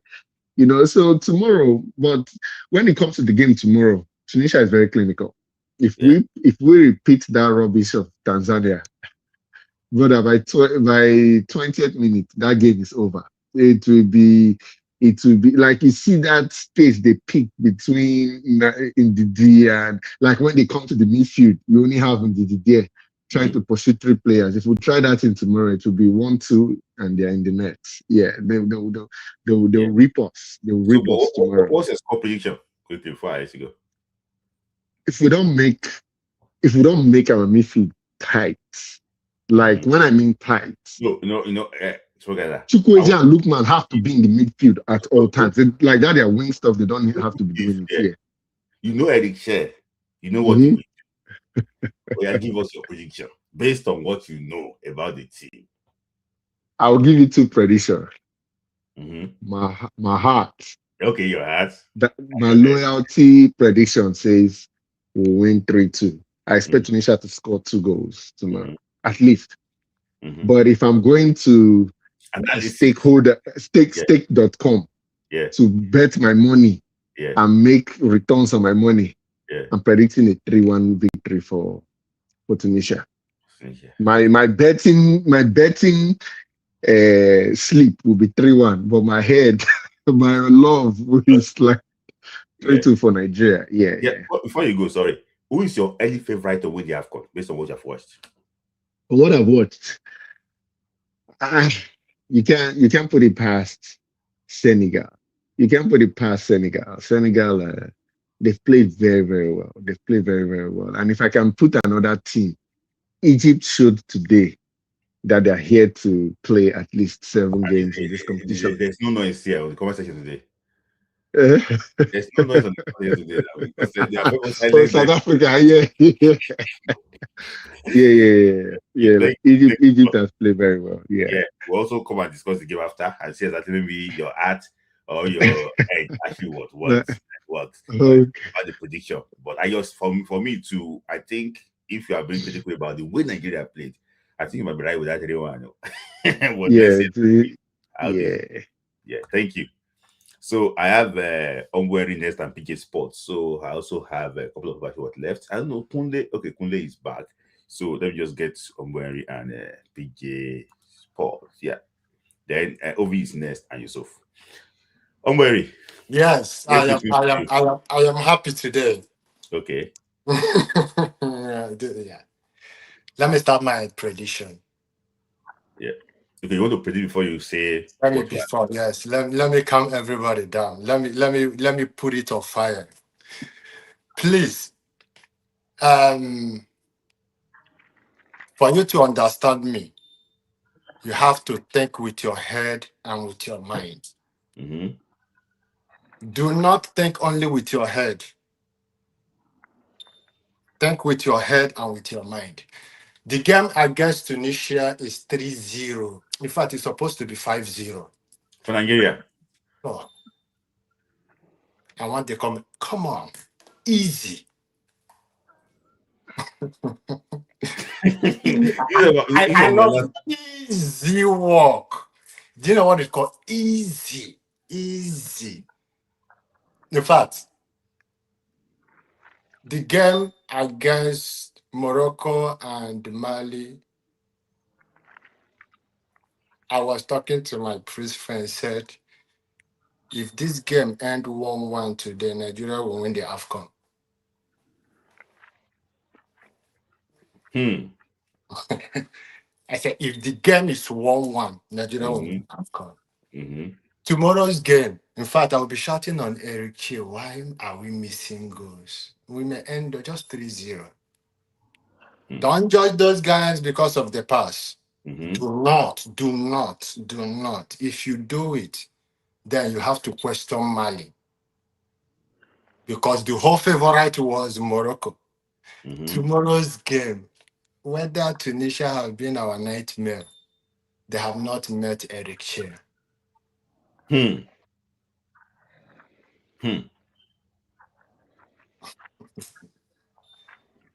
Yes, why I was so angry against the game is because he is at fault.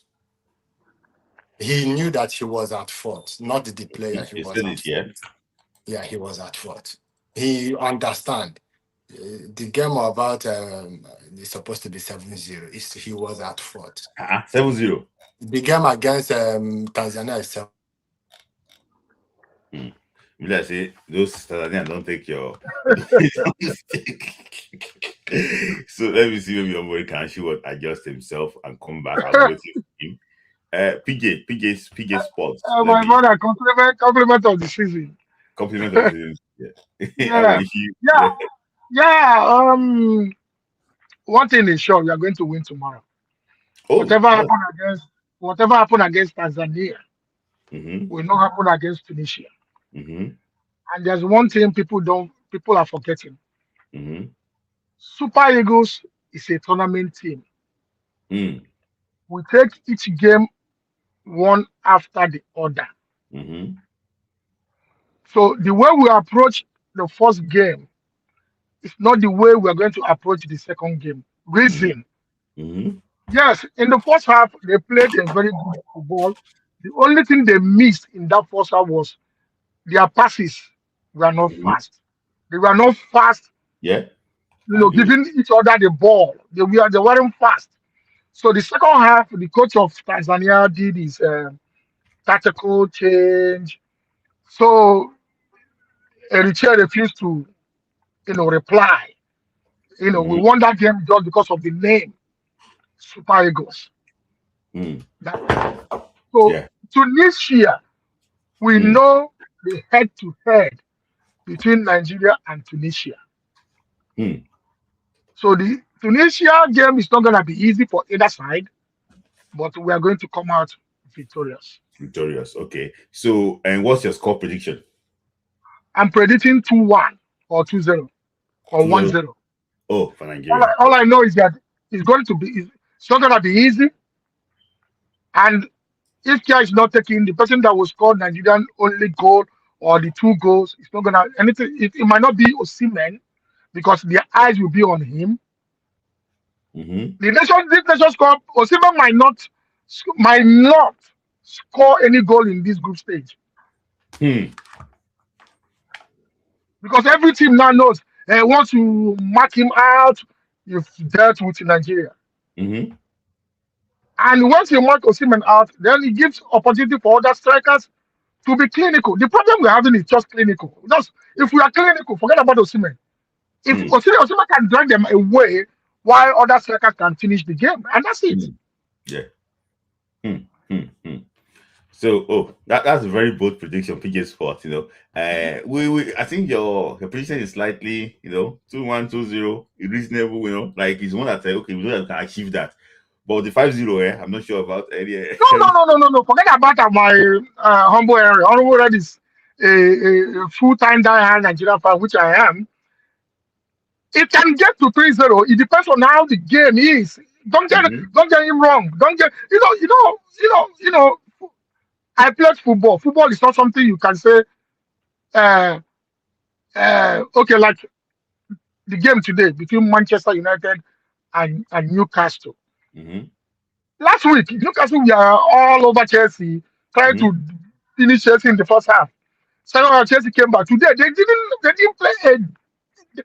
play nothing, and they lost the game. So, no matter, I'm still Nigeria winning this trophy. Don't get me wrong.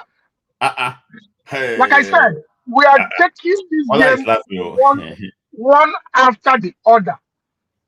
All I know is that for them to compose each for themselves, they have to be composed. They had Yeah. to be, clinical. Once we are clinical, and that's it. That's one thing I like. The last Nations Cup, Mm-hmm. we are not fantastic, Yeah. but we are getting the result. Yeah. Okay. Thank you, PJ Sports. That's a very good Welcome, my thing. brother. I think that in fact, if we win that AFCON, okay, I don't want to say what I would do, but thank you very much for No joining. problem. Yeah. So that is that. I know that I'm still expecting Ongwenri. Let me just take some quick super chats before I bring in Ongwenri. So you can just leave PJ so I can allow Ongwenri to join in. So let me just take quick comment from people. Okay, let's see super chat quickly. So Omar is back. I'm gonna bring him on. So conclude what he's saying. So we need Lukman Chukwueze to play like Brahim Diaz did today in the first half. Such is necessary. There's a reason why Chukwueze is playing for Fulham now. Brahim Diaz is playing for Real Madrid. So there's a reason why the two of them they are playing for different clubs now. So yeah, right moment. And also what's it called? She said actually was really a tough man. So the year word. I don't want to say what Chile did today. I'm not allowed to say it, but I'm just gonna like keep it the way it is. What is you're right. What a moment. So at least we know say Bruno can cross better and confidently advance forward than they do. Check out Enterprising Conan of Ivory Coast. See, this Bruno Wala, we have seen Bruno play. It's like you get one girlfriend, you allow the girlfriend go. The girlfriend go they find again because the other one where you get is, we can't keep on switching this guy.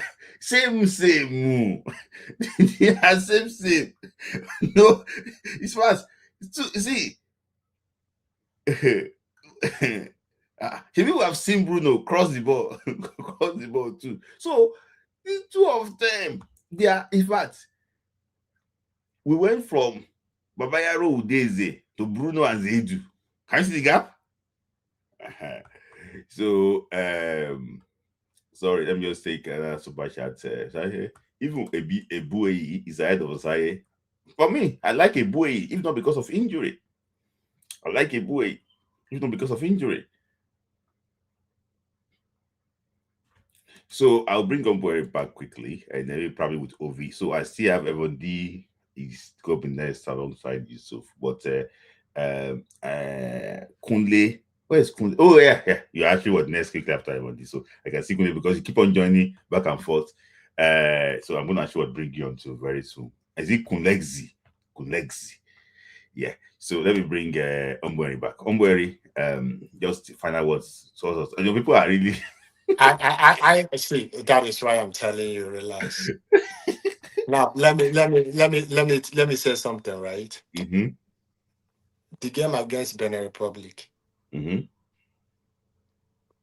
Who are the forwards there? Aqua Adams and Osimhen with Chukwueze and Simon. Sorry, Evan D, are you Okay. Oh. Okay. Mm-hmm. You saw how we score, right? Mm-hmm. The game Just against hold on, Ovi and Yusuf for this thing. I think Everybody is going to work. Yeah, I gotta go to work. I did. Okay. Yeah. Yeah, Yeah. Sorry, Ombweri. I'm late. Make I okay. use my Let him I use finish. my remaining PTO. Yeah, okay, everybody just say your thoughts. Okay, for me, I think firstly, I think the Ivorian team is more balanced from the defense. A team that that has got a solid midfield, they've got a chance to win this tournament, and that's the way. I mean, look at that the Doi that played the right back. If we have that kind of boy in the Super Eagles, I'm telling you, we won't have the boy. The way he joins the attack and all that, they have a more balanced team. I tip them to retain the title. That's I don't know why people are not looking at that direction. They've got a more balanced team. Yes, there may be a little bit of challenge in the attack. They may not have, but I tip them. I mean, look at the boy from Leipzig, what he did I mean, I just want to tip them to like retain the title because they've got a solid team.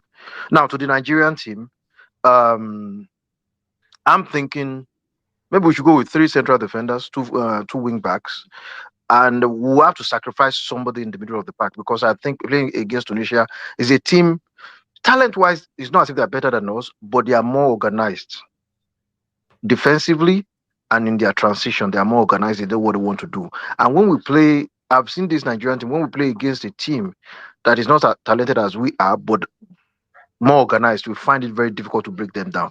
No, I feel this is a kind of game that is suitable for Ademola Lookman because the Tunisian team they want to play like something close to European football.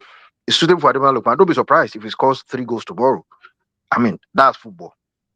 It's suitable for Ademola Lookman. But who are we going to sacrifice in the middle? Are you going to sacrifice Akko so that Chukwueze will play? Or you sacrifice Chukwueze, you bring in the other midfielder? Now, the Tunisian team, see, the challenge we may have is if they don't allow Iwobi to play. If you go back into 2004, when we played, what they did against Nigeria, they knew that, okay, the person dictating the play for us, JJ Okocha, decided to put Boazizi on JJ Okocha. Yeah. Boazizi stay with JJ Okocha. And it was a good game, really. Balanced. Yes, we didn't have some strikers around.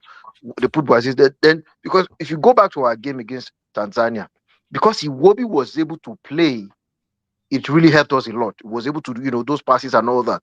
And we expect him to do the same against Tunisia. But how will the Tunisian team respond to Iwobi's, midfield clever play? Will they put somebody on Iwobi?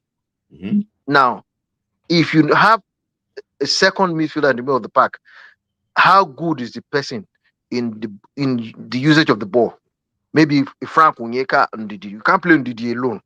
Because even when Ndidi was playing as a central defender, he was pushed to the midfield because he felt he didn't have pace. Now look at him playing the midfield now that his age is not really on his side. Do you think he's going to have that pace? Because the Tunisians are going to move the ball really quicker from the wings. Who do you suggest to be in that place alongside? I think maybe Frank Onyeka, but is he a good passer of the ball? No. That's the problem. Or Akin Semiru can pass the ball. I know that. He's also not a fast player, but he can pass the ball very well. He understands the game very well. Yes. He can pass the ball very well. Maybe you now put, maybe you can say Akko should start from the bench, put Chukwueze in the hole. Lookman and Osimhen should play up front. Yeah. Maybe. Yeah. So the game to me, my prediction maybe 2-2, 3-2 or 4-3. Yeah. Well, everybody, you have witnessed, before you go, I know that you are pressed for time. You have witnessed different Nigeria versus Tunisia game. You were in Abuja, was it? Or in Abuja when the roof went off? Well, then we get scored that equalizer. Yes, I was at the back. I was behind the post. I was right behind the post. And the last game we played against Tunisia. Sorry? We got a red card, in that game.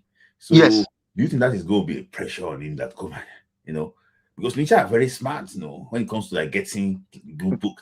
Yes. Especially Jaziri did that to us, always pretending, diving, and all that. But I think this Tunisian team is a different team. We just have to be very careful as well. But I think the most important thing, I love the way we just need to convert. Against Tanzania, just because we didn't convert some of our goals, then you don't need to complain too much. Osimhen, if the ball is not coming to you, it's a team. If the attention is going to be on you, it's even good. If attention is going to be on you, it will allow other players the chance to play. Because of course they'll put somebody on you to say, oh, this and all that. But what I just want for the team is it's still a major challenge, and that's what happened to us in Cameroon. We need to move the ball quicker in the final third, because if you want to break a team that wants to like quickly regroup, you have to be fast in the way you move the ball. That is what is not going to allow them to regroup properly. We have to move the ball faster, which I like the way Lookman loves to move the ball. But when Lookman get the ball inside from that out space, with the person running to the outside left, you have somebody must be running to that outside left. Is that gives you the ball, or that person forms like a decoy, so the Lookman is going to be able to drift. Is that he plays short or play 1-2 with Victor Osimhen? That's the most important. Then I still don't. I see it still beats my imagination that why is it that Nigerian teams to cross the ball has been really all the elite teams in this tournament, they've been crossing the ball pretty well. Why is it difficult for us to cross the ball? We can't cross the ball pretty well. It shouldn't be. We need to really work on that. We should play. I still feel because part of the challenge we have, our fullbacks, they're always carried away. They are always carried away. We need maximum always concentration. sleeping. We need maximum concentration in a game like this. Now, some of the questions you ask: if we concede first, how are we going to manage the game? Are we going to get back into the game? We just need to convert our chances. If we convert our chances, if we can win this game, it will give the coach the chance, to try some players in the last group game and say, okay, let me see how this person is going to play. Okay, that Usman Mohammed, I've not watched him in a long while. He's a player that he's got quality, but I've not watched him in a long while. So I can't really say this is where he's going to play. And somebody said something. I think Henry said something earlier, and it's also part of our problem. Who is that person that under pressure wants to give me the ball? Give me the ball. Don't worry. I've not seen that. That's the challenge Iwobi has. He can't. He doesn't have that. It's not part of his football knowledge to be able to shield the ball and hold it. Let them come close to you. I mean, if we're under pressure, because I always see at midfielder sometimes they are dodging. They don't want to collect the ball because you don't want to make mistakes. So you need someone in the middle of the park that can hold the ball, not just hold the ball, that can also help, because it will happen. Whether he likes it or not, they will put somebody on him. And look, like I've said in one of our discussions before, that was what happened when Burkina Faso played against Nigeria in the AFCON final. They decided to put Charles Kaburi on Mikel Obi, who was able to calm down. Onazi and Mba were doing the runs. Now, are you going to did he do that, play that role, or will he will be play that role? I know that boy, I can say Miru can do it. But in a big game like this, will he be given the opportunity to do it? He can pass the ball, he can also shield the ball. But will he be, because it's a different ball game. You're playing. Before I let you go, everybody, but it doesn't come big like this. I remember that when they sent Yakubu and them out of the AFCON, they threw what they win game in the big after losing to Morocco. They threw what they win game in the second game. And that was how he made his name. Yes. And since then, he never looked back. He made a mistake in the semi-finals.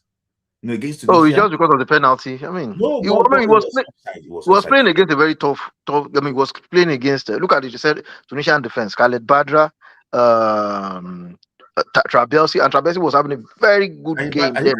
One playing for Ajax. Badra and who appeared. Badra and two Trabelsi, two of them. And what? Clinton played. Yeah. Clinton. Clinton was left back. He played left back.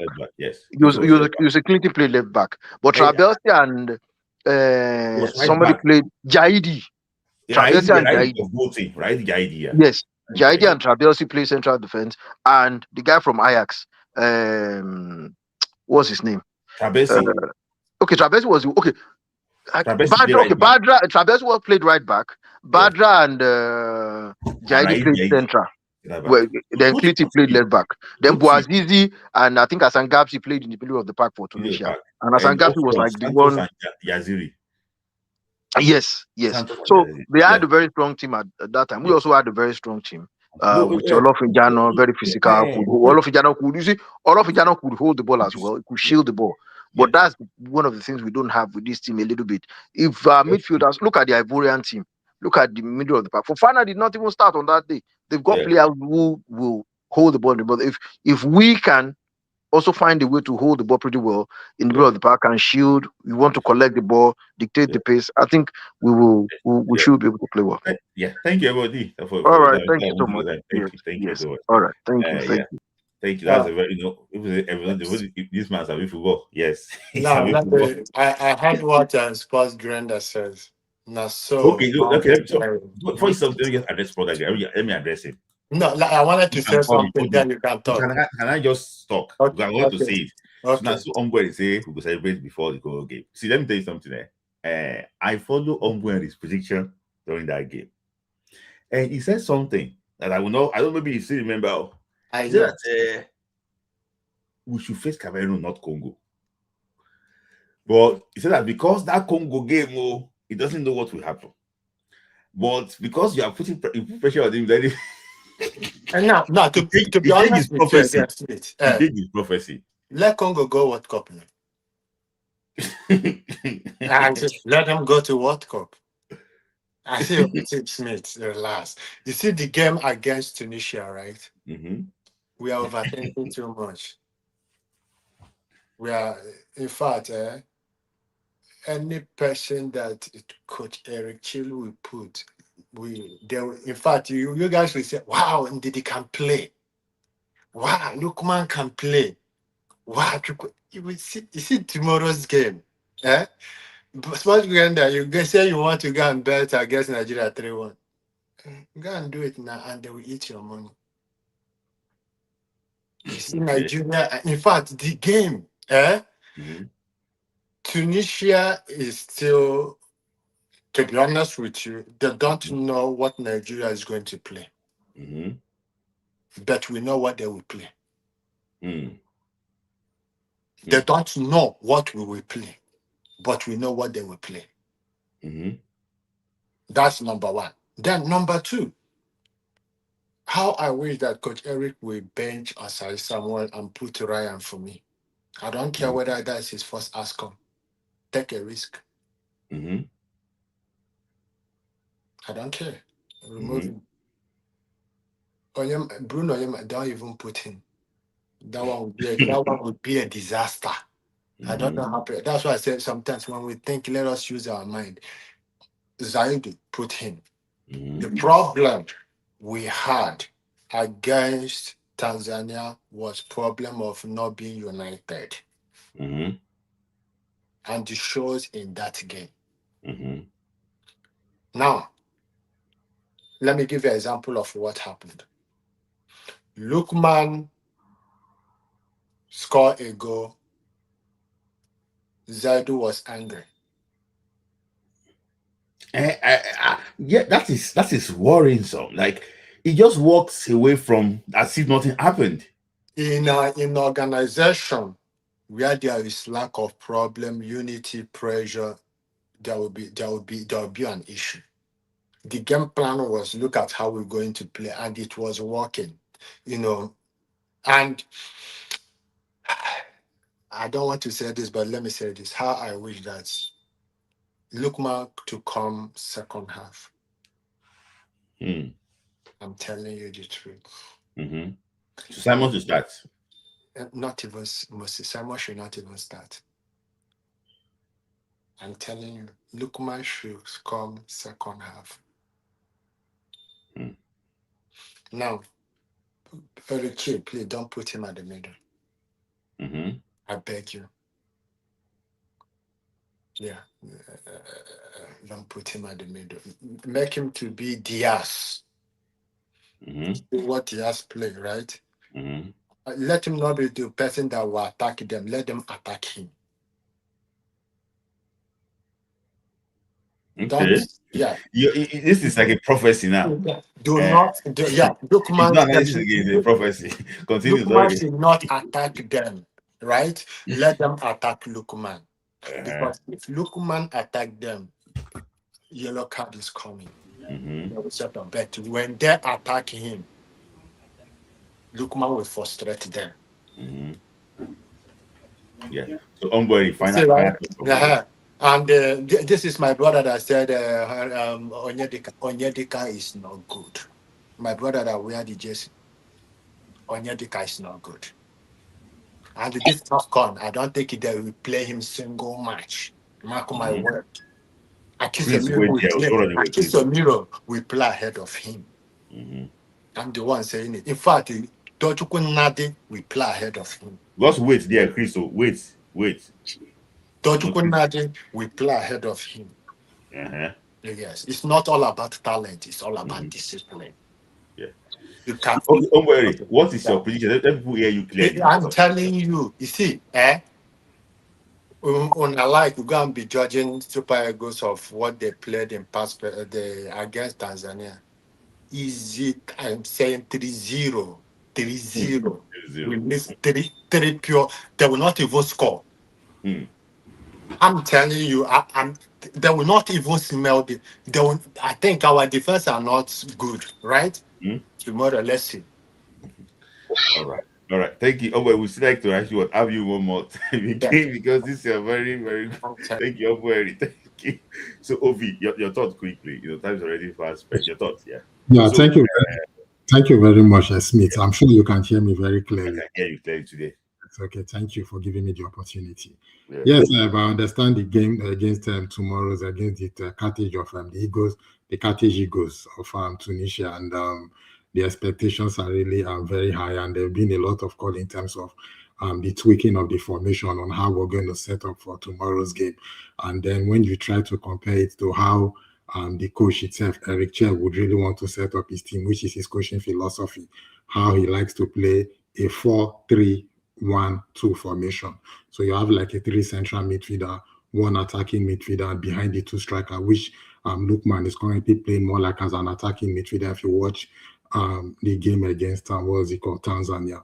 But if you look at that his system, basically it allows for quick, narrow passing, short passing, and it's quite very good in terms of being able to close the field, like in terms of making it much more smaller. But the requirement sometimes, what it needs to make it more robust and more efficient is what is really killing our team.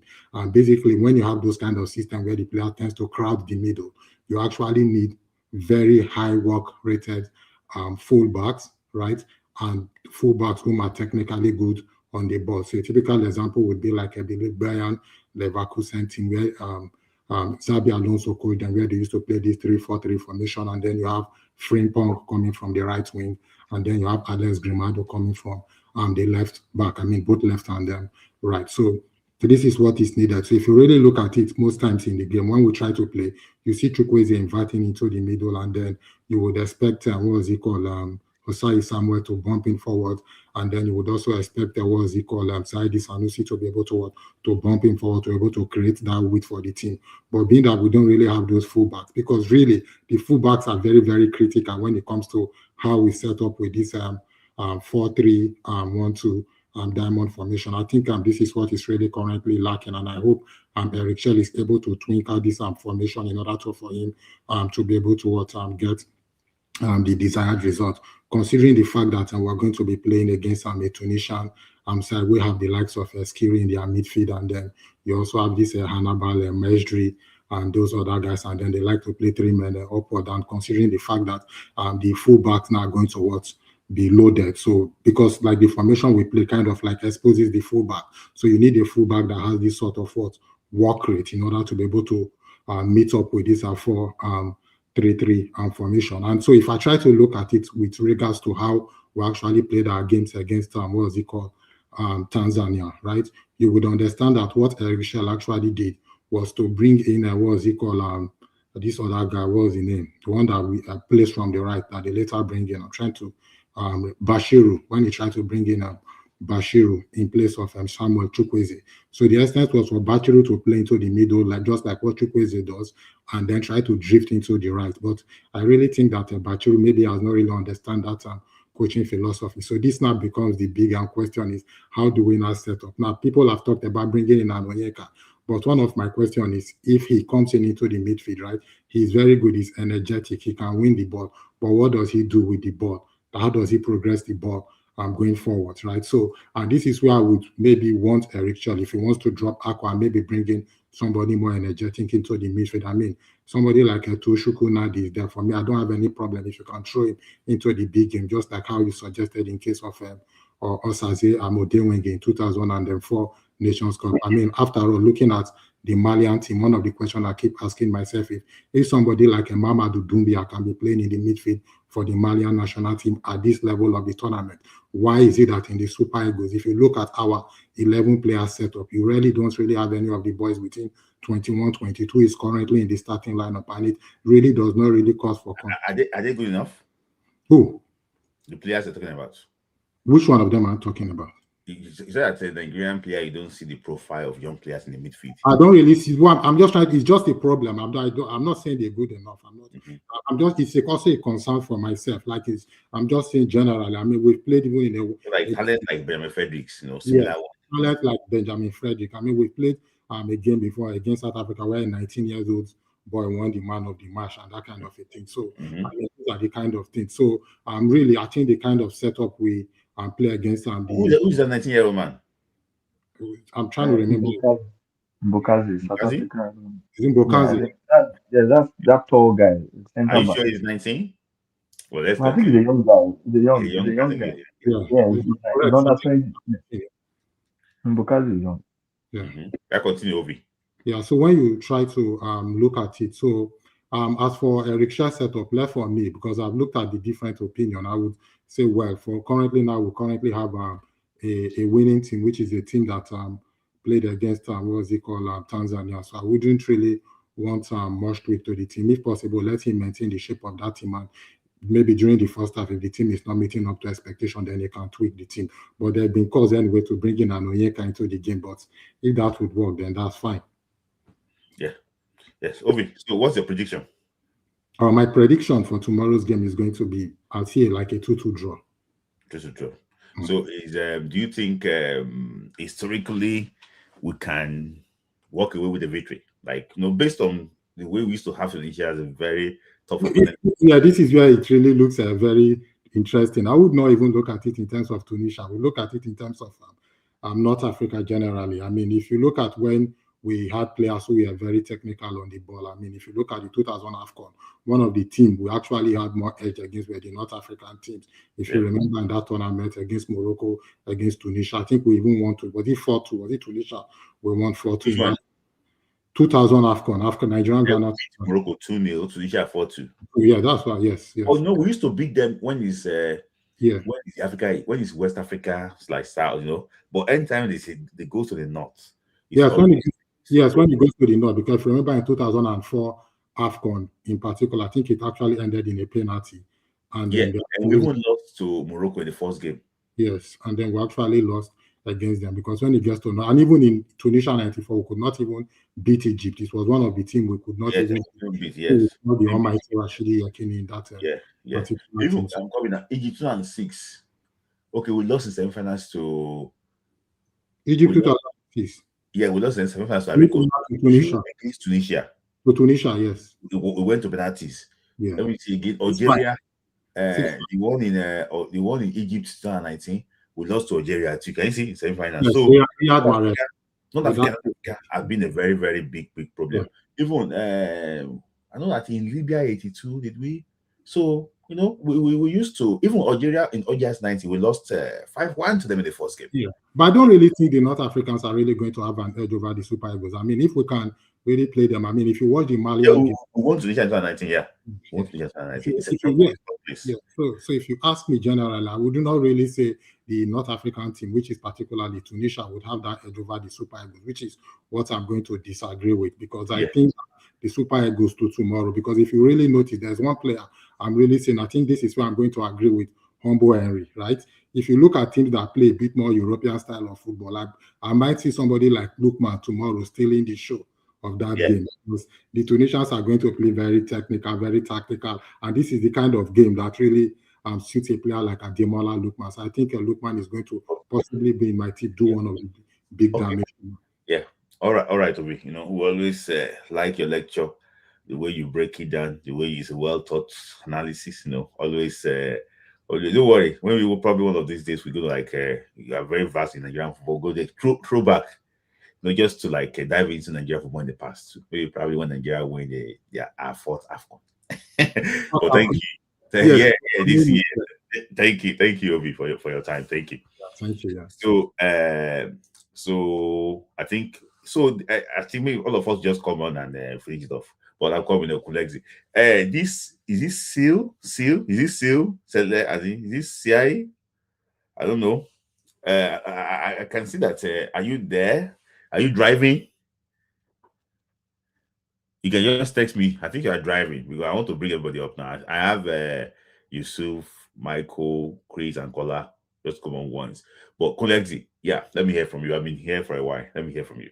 Yeah, thank you, Smith, for having me. First time in the show. I've been watching your show anyway, but I think most times I'm the first expensive period, so it's my best chance. I'm a bit, I believe I do talk on Austin's show a bit. Right. Yeah, what do I have to say about the game? I think, there are a few things I want to say about how we will play. There are things we need to also look at the positive aspect of it. One, we have a coach who really has not really lost a major game.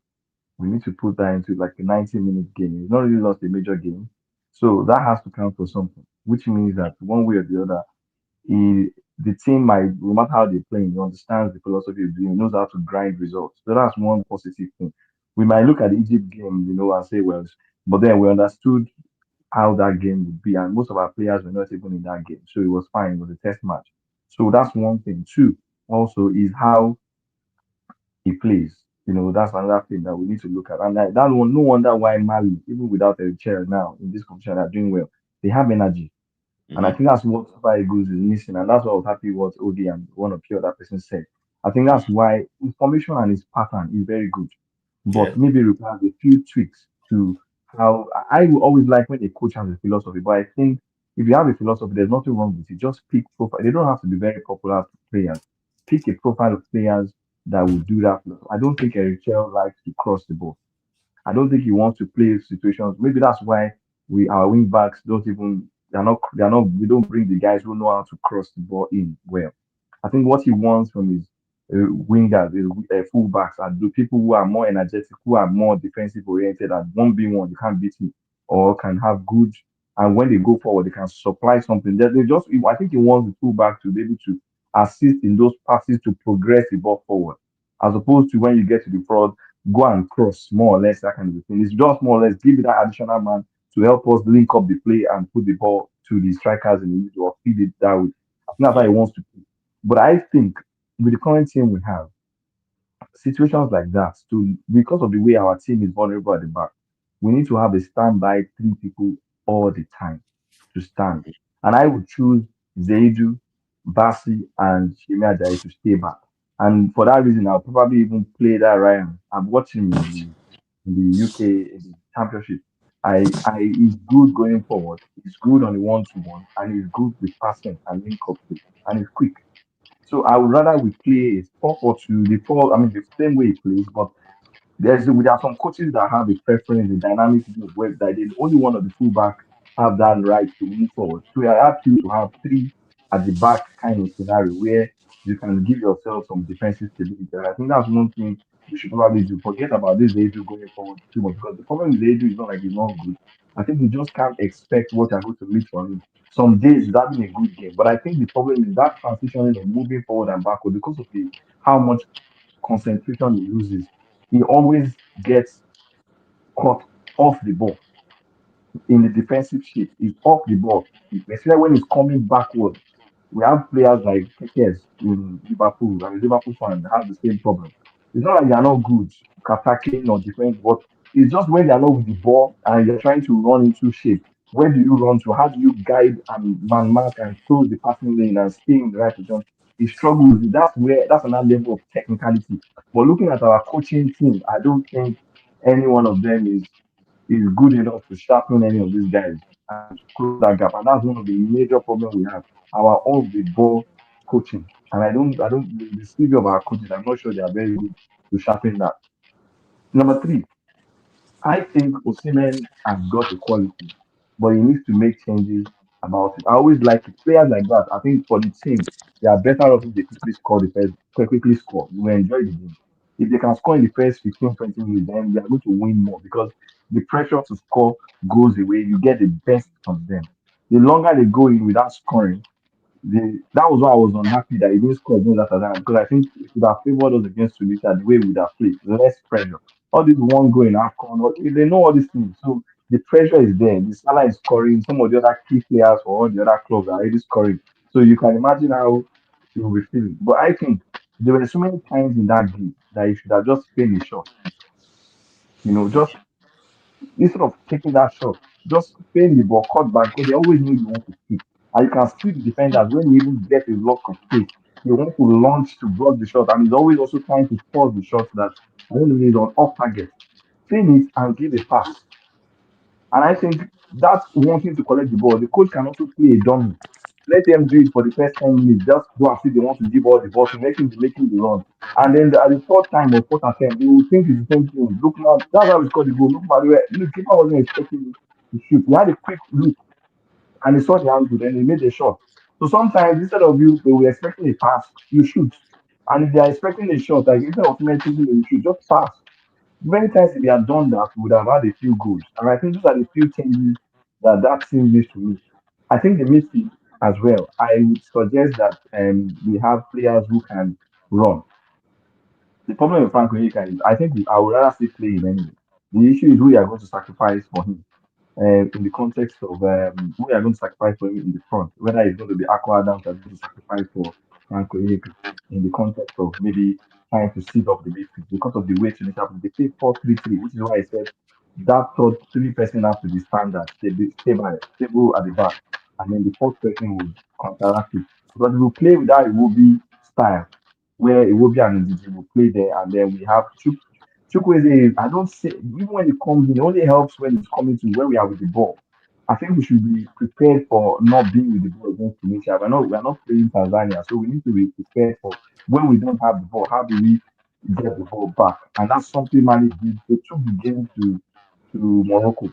Morocco will pressure you when you're not with the ball so that you give them back. Mali did the same thing for them, fire for fire. If they are with the ball, they go with them too, especially in the second half. And we need to do the same thing against Tunisia. I think they will not be expecting that level of energy. And if you can push and go for it, we can obviously get results. My own prediction, I think, is a narrow game. It's going to be a one game because you can swing it as about probably going to still say Nigeria to win 3-2 or 2-1. I think that's the way it is. It's going to be a very, very cagey game of football overall. But I Okay. think the fact that Chelsea doesn't lose Yeah. has not really lost.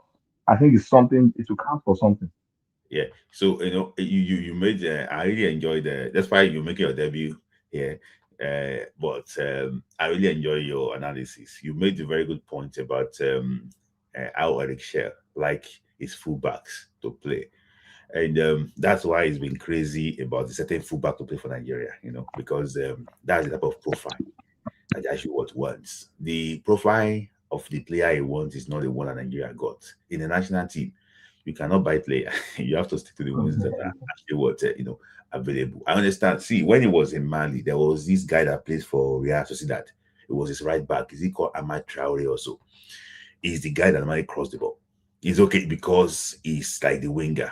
Eric Shea will sacrifice the wing for you. He wants to hurt you in the middle. It's okay. So for me, I just think that you got it. You got it. I don't know. You need to get We it. don't have the profile for the coach we have.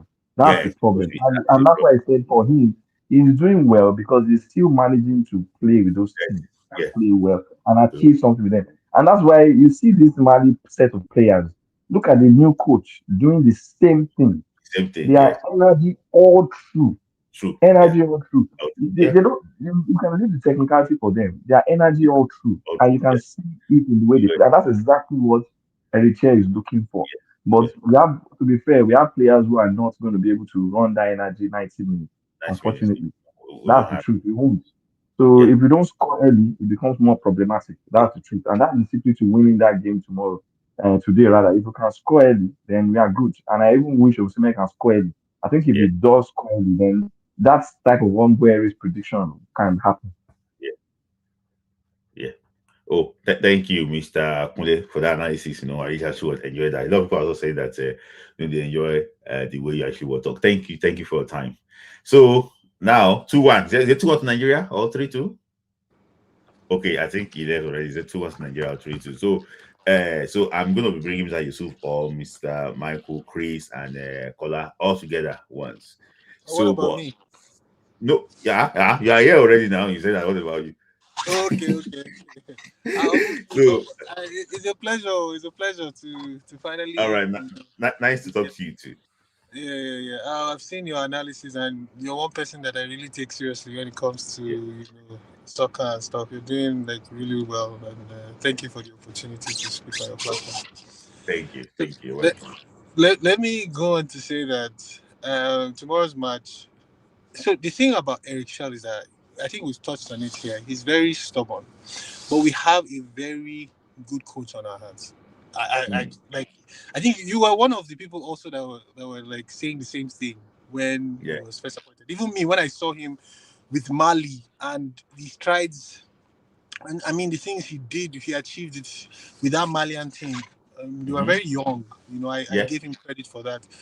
You know, so we have a good coach in our hands. The problem with him is I'm seeing that he will die on two swords, on his love for on his fear for trying new things, Mm-hmm. and overutilization of Ndidi. Okay. I think those are the things that would eventually affect him. Ndidi is a good player, on his day, but using him for 90 minutes consecutively would be the problem Eric Shell will face. I understand he also likes runners in his midfield. Yeah. I see that in Tony Nadi. I see that, but he's still raw.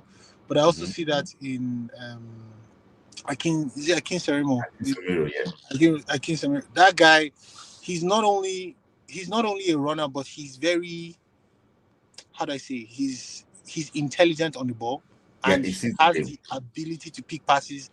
Mm-hmm. Maybe not like Iwobi, but he can do it to a certain level that Iwobi does. So imagine two of them in the midfield and then in the sits back. I feel like that would be a very dangerous combination.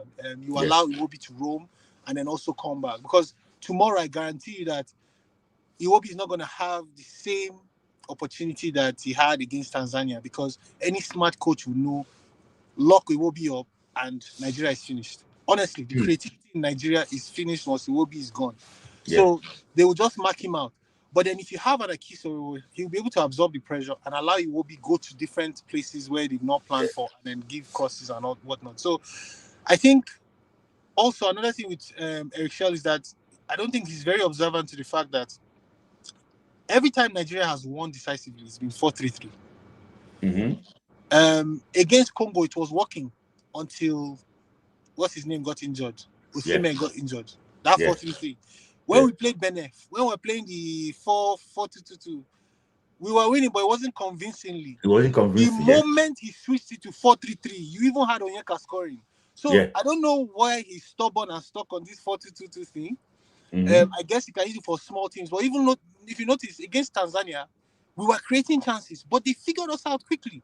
And Olise was quick to point it out that these guys are switching the lanes quickly, and that was not. And because we were very narrow, we could not compete with them. So my advice to Rachel, I know that they listen, because I can hear, I see some of the things that they do, is do this 4-3-3 and relax. Let Osimhen stop being on the left or the right. Let him be in the middle where he can actually like hold up play and allow Lukman, do some of the things on the left and. Also, another thing is, please stop playing Lukman and Moses Simon together. It does not work.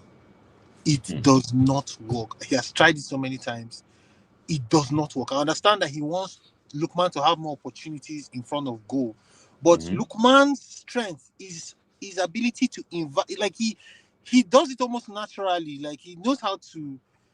He likes to hug the lines too, but he also likes some creativity, some movement. But when you have Moses and him together, they don't. There's no synergy, and it disrupts the play. So let Lukman enjoy his left if he's going to play, or bring on AGK to cause havoc. Is all I'll say. I don't Prediction. Prediction.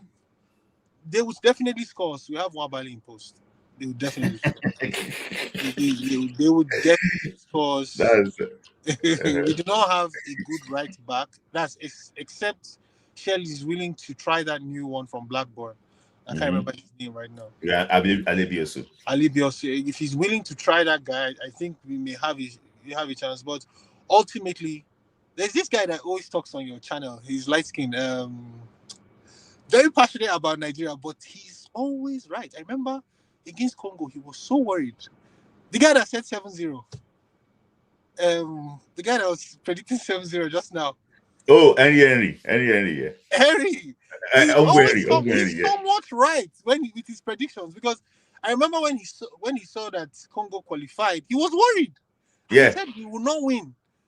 But against Benin, he was the only one saying that, in fact, Osimhen will score multiple goals. So the level of he's giving me joy today. So okay. I think he's over enthusiastic, but he's giving me joy. I think it will be an easy 3-1. If Eric Shell does away with this 4-2-2-2 thing and plays a 4-3-3 this thing, and that's my prediction. Thank you. Yeah. Shout out to you. Shout out to you. You know, I have a lot of like intelligent people here. For you to stop that 4-3-3, that things changed that in the public game, and Yeah. that Congo game, the first half, it was okay to come on. You really actually what you know. I like when people watch the game not as a fan, as an Yeah. analyst. That's another. You Yeah. actually No, but know I that. learned from you. I learned from you. You're very good at this. I know. You are spot on. You are spot on. Thank you, Sue. Thank you. Thank Thank you. you. Thank you. Yeah. Thank you. So so I'm gonna bring our last Kola. What do you do? I don't talk Kola. So so I have Yusuf. I'm going to hang with my contingent. I know Michael wants to say some few things during the AFCON. So you know, I saw your call. And Chris is actually what here. I'm going to bring Kola too, so that we can just wrap it up together. So I'm going to just say it in that order. So Yusuf, sport writer have been causing havoc in Nigeria today. Yeah. They have been posting. It's right.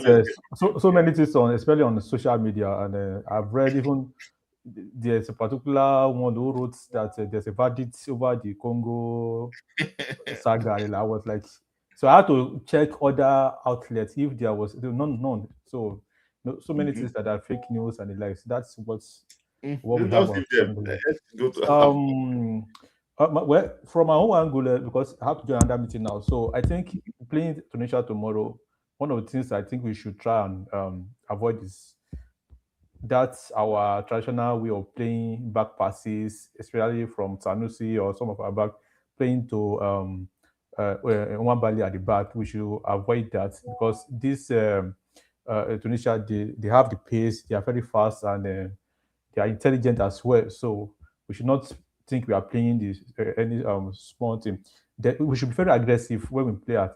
I mean, we should not too slow the pace because if we really want to win, then we should take the game to them. So our build up, our transition should be fast, so that when you get the ball from the back, because I understand that sometimes you want to build from the back from one bally to the sorry, other guys. the actually was mute. What do you want to talk? Okay, so Yes. like I said, so we should just endeavor to make the transition very fast, so that when you get the ball, we should aim for scoring. Then our players, every one of them, irrespective of where they play, they should also be a good matter. Yes, they should also be because if about average, the 50% of them are not giving the mark, then it's going to be a deterrent to us. They should learn to mark and mark very well. So, and lastly, that's our final thought is very important if we must get anything against Tunisia, because for my own, I think I'm also predicting that we can get a draw if we cannot win. As a Nigeria, I wish we can win, but for what I see, we may end up playing draw because then we should avoid conceding first. That will be a very big issue because Nigeria, I said it several times on this show, we will concede. That is very sure. We will concede. We don't kill. We don't have that clean sheet from our previous matches, so and that should be what we should be worried about. Yeah. And lastly, let me quickly make a comment on one of the matches I watched today. Okay, I think South Africa and Egypt. Sincerely speaking, I really fell in love with South Africa the way they play. It shows that they are very compact, and that also shows that they are Memorial Sundown personified. Yes, because bulk of their players are from so it's like what they have used to, and I think Spain also used that system until 2010 when they bring the more of a Barcelona players, and it actually worked for them. And there was I even thought Elisha wanted to use for Nigeria during the Shan when they brought these Remo Star players, hoping that 90% or 80% of them will actually make a good team when they play at the last. All the ways, I wish Nigeria good luck, but my prediction would be we probably draw if we are not going to lose. But I wish Nigeria we can win tomorrow. Yeah. So okay, we think very probably a draw. So you mentioned one comment. Could you just address that? Okay.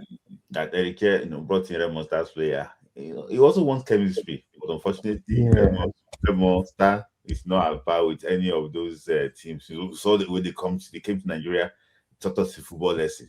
So I want to ask you a question before you actually what Okay. you say you are impressed with South Africa. Yeah. Why are you impressed with them? Because playing 45 minutes for one man down, playing in front of no, that is their problem. South Africa, they'll be playing, nothing. The Egypt, what I see that Egypt is not a small team. So Egypt, they are very talented and know how to defend with their lives. That's what I think actually happened against them. Do you know that with that one man down, Nigeria cannot survive that 45 minutes. We will concede. We can't if we are one man down the next 45 minutes. I don't think we can survive it. I sorry. think we score. Okay, go ahead. I think we will score with our pace of front. We will have scored with yes, even though we are one man down. I think we score with the pace up front. I think we will probably score. But you mentioned that. But for me, I just think that South Africa did the same thing for 45 minutes. For me, if I did the same thing all the time, there will be no result. So before actually would go to the penalty for Egypt, penalty or no penalty? No. I think it's a penalty. See, For, let me tell you, for Egypt, yeah, it's a penalty because it's up. No, I know it's happened unconsciously. Let's put it in this way. And Osimhen with his marks will have also cried. In fact, he will have even fought that South African player that mistakenly unconsciously hit his head. So I think it should be a penalty because it is in 80-year boss. So it is in 18. So and if something like that happens, there's no doubt about that. You have to be a penalty. That's what because you have to call for it.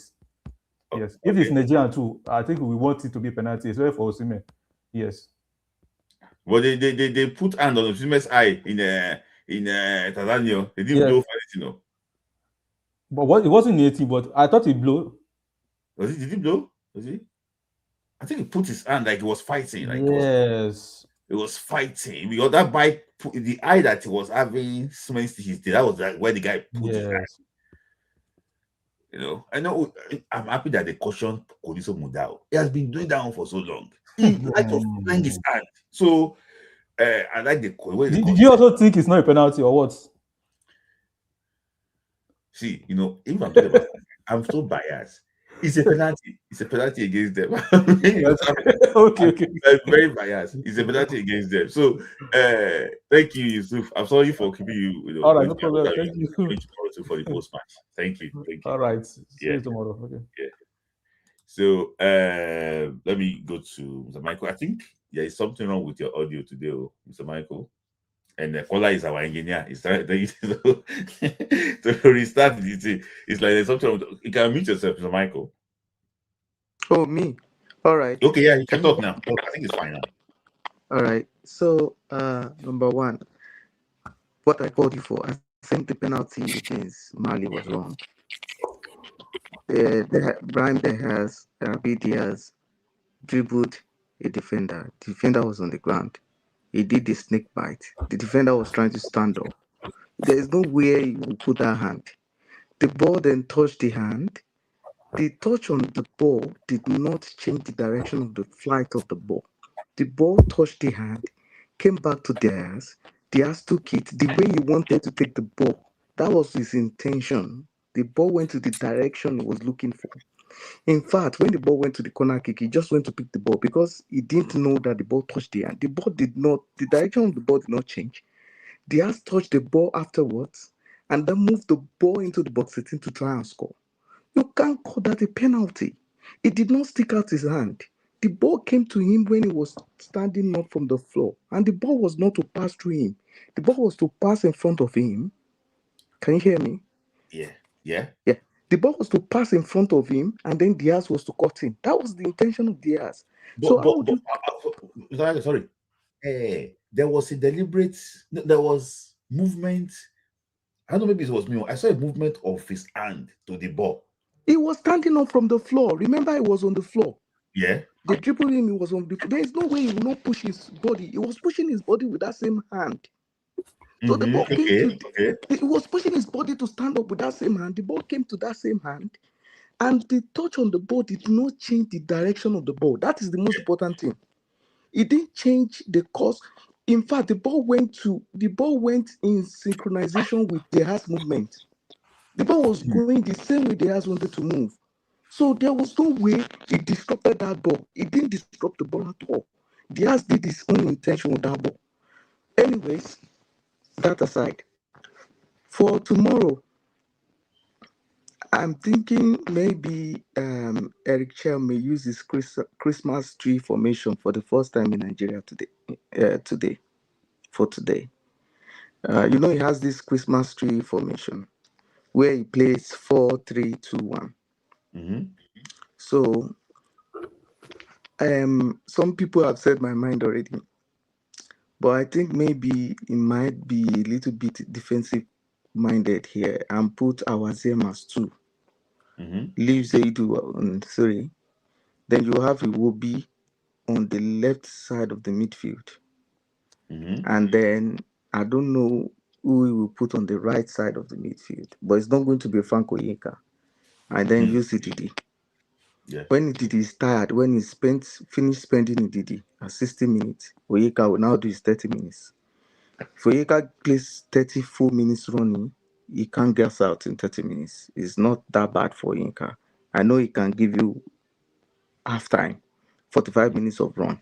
So, but I don't know the person that will be on the right side. So our left side will be our most lethal side of run. And then the right side, you will still have Chukwueze.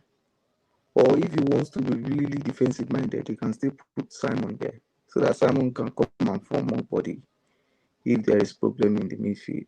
If the rookie is putting on the right side is not good enough. But I think if he has Iwobi and Ndidi, my thought though, I think he should not be afraid to still use Onyedika. My thought. He tried it in Russia. It was not too bad. I know the Russians took the ball from us so many times, but it was not too bad. If he's not going by that formation, if he's still going to go by his 4-1-2-1-2, if he's going by that, then he can try Genetro's method, where Genet puts the rough player in front and put the final player behind. I will explain.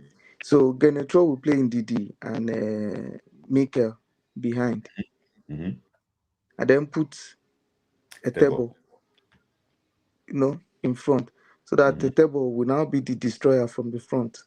So in that case, you can put a rough player in what's his name again, Dele in that front to just to run, not because he wants the pass from Dele, but it's now it will be that will now be the Mikel this time doing the pass from the back, just like Mikel used to do for Genetro. So it can now have it will be it can have it will be in DD, then have Simon on the right. Simon used to play right wing back for us. Yeah. So it means that Simon too, if you look at him critically, even though his attacking bite may not be good, he's good defensively to an extent for a winger. That's why we could be using him as left wing back. And it was not only Nigeria that used him as left wing back. They also used him. But that was Levante. That was a long time ago. Yeah, they did that in Levante. Genetro did that. So if he's not able to cover field and he's not fast enough I don't think he can do that one. I didn't say you.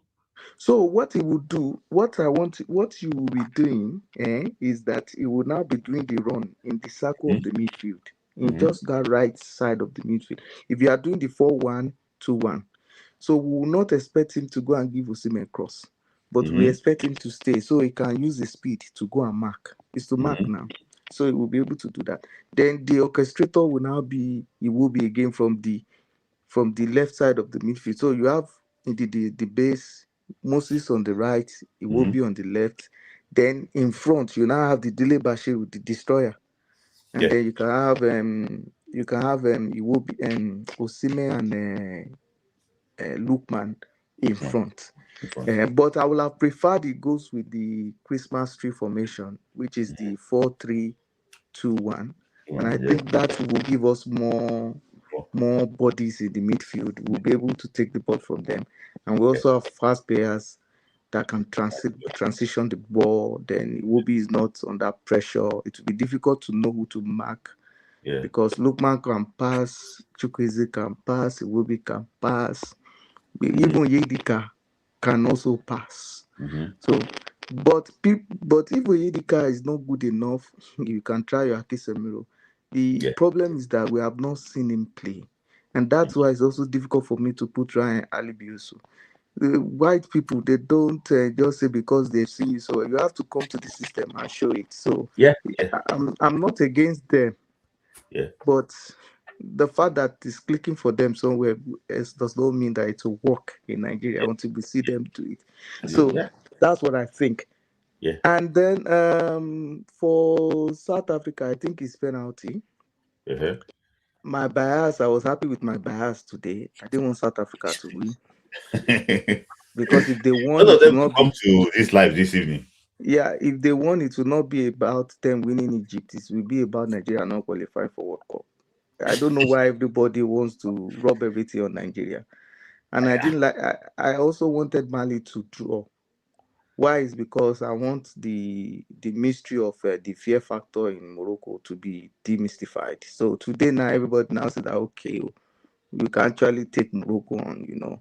So that those were my bahas today, and So what's your prediction before I let you go, Doctor? What's your prediction? it's a very difficult game, but Moroccans, they are usually underachievers, so I don't see them beating Nigeria outrightly. Tunisia. So and like somebody said, Nigeria has not really lost any 90 minutes game under Eric Shah. We have not lost one. And I don't think that they will break the record this time. So I think that the minimum result for us will be draw. But I don't want us to play draw because of the path that will go. If we play draw, we are not going to pick the first lot anymore. The Tunisians will come for Tanzanians. But then Anmani say something that anytime we say that we want to go to the hard way, that's when Nigeria will do well. See, when we're saying that against Ivory Coast, we should now go to this thing. We play against Ivory Coast, the game we won. Remember 2004 against Cameroon? Against Cameroon, that was bad. We the team. And there was a card that made that pass again to Taka. So I saw Taka in front. I spoke to him about that pass. That he said that when Gilbert Song saw him that he don't turn his back. Say he shouted. He said, I just think that sometimes when you go through the hard way, that is where you can get the thing out of it. Nigeria is a team that plays according to the opponents in front of them. That is, since I know Nigeria, they play according to the opponents in front of them. Yes. So if you give Nigeria till tomorrow, you gave Nigeria Kenya. I watched Nigeria versus Kenya in Abuja National Stadium. I think that was 2010. I watched it. We won by 1-0. It was a very difficult game. In fact, Kanu had to come in to call Echejile. I was there. I was hearing him calling Echejile. And then Echejile gave a pass. Somebody crossed in. So I just think that no, I don't want us to go through the hard way. But anyways, if we don't win this Nations Cup, then I hope that we can win the case against Congo. It's very, very interesting. And before I didn't even let me just say it, I didn't even really care about the case that much. But some people here knew that immediately the final after the penalty, I knew that Congo is in trouble. And I told my very good friend this Amo, said no. I said they're in trouble because of what the Ashiwa did. But what even made me to like the case is that the way the African people are hating us, like nobody wants us to even do well. I'm gonna be surprised if Nigeria play Morocco. I don't think we have anybody supporting us. Like it's just crazy. So I hope we do well. It's a very, very strong one. No? It's going to head up a cast, no matter how the whole thing ends. FIFA by the big cast. Okay, I hope All we right. win because I went to read that Article 5, 10.1 and 10.2. It was clear, innit? And I think the major thing was the administrative, they call it administrative requirements. They then Yes. said in brackets when you might have to abandon Yes. one nationality. I think that was a very strong point. That was But very let's strong. see what happens. You see, Let's that see what's was in the it. reason why that and I will say it here now. Their response is they had memorandum of understand something in the assembly. They said the assembly told that which they should not abandon. They should allow people to have two passports, but the issue is they have not passed it to law. So I now went to go and read the judgment of FIFA against Insue. The Minister for Justice of Equatorial Guinea, FIFA asked him a copy of the constitution of Equatorial Guinea that says that Insue can play. A copy. They have to involve him. They spent money on lawyers. So when people are talking here like this, I just think that a lot of people are just being emotional. They ask him, go and see the judgments on BBC. Go and check. See, the major thing that people are missing is that FIFA want to ensure that they don't allow what we call country shopping. Where how do you know that? See, that was the reason why they started this law in 2007, because they said that a certain country went to go and, I know the country, went to go and get some Brazilians there in Africa to go and play for them. Yeah, and that's the problem, because there can be country shopping. My law does not allow this guy to play for me, but I can give him my passport. Maybe his passport FIFA wants. That's where FIFA is now saying no. This is not enough anymore. You have to do some other things. It has to follow you can't play for a country that you are an alien to the law. The law has not permitted you to hold two passports. So I think if you look at it critically, Nigeria might win the case. And it's good. If Nigeria does not win the case, I don't have problem with that. It will mean that in future, if Congo now wins Jamaica, Jamaica cannot come to FIFA and say these guys are using, because Africa has already dealt with it. So it's better that it's even a fight between Africa, so that imagine Nigeria does not talk about it, and then they went to play Jamaica, and then they won, and then Jamaica now comes, and then FIFA say, oh, this is wrong, and then Jamaica takes the slot. Then it's a big loss for Africa. So Africa should be happy that we are fighting it now. Either Nigeria wins or Congo wins, Africa wins. Because nobody, if Congo scales through, then nobody can fight them on this issue anymore so that we don't lose that spot as Africa.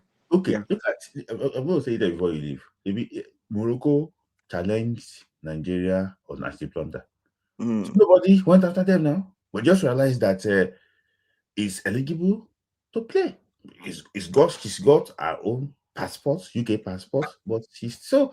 I don't see they are not here because they are crying because Africa lost. So thank you, Mr. Michael. We hope to see you tomorrow. I've had a final analysis. Thank you. Chris, I'll go reserve a seat for you because you are a late comer now. Nigeria that cannot even score without Osimhen and 11 players. I agree with Yusuf. Nigeria is horrible. Played a one-man down. When last we got a red card?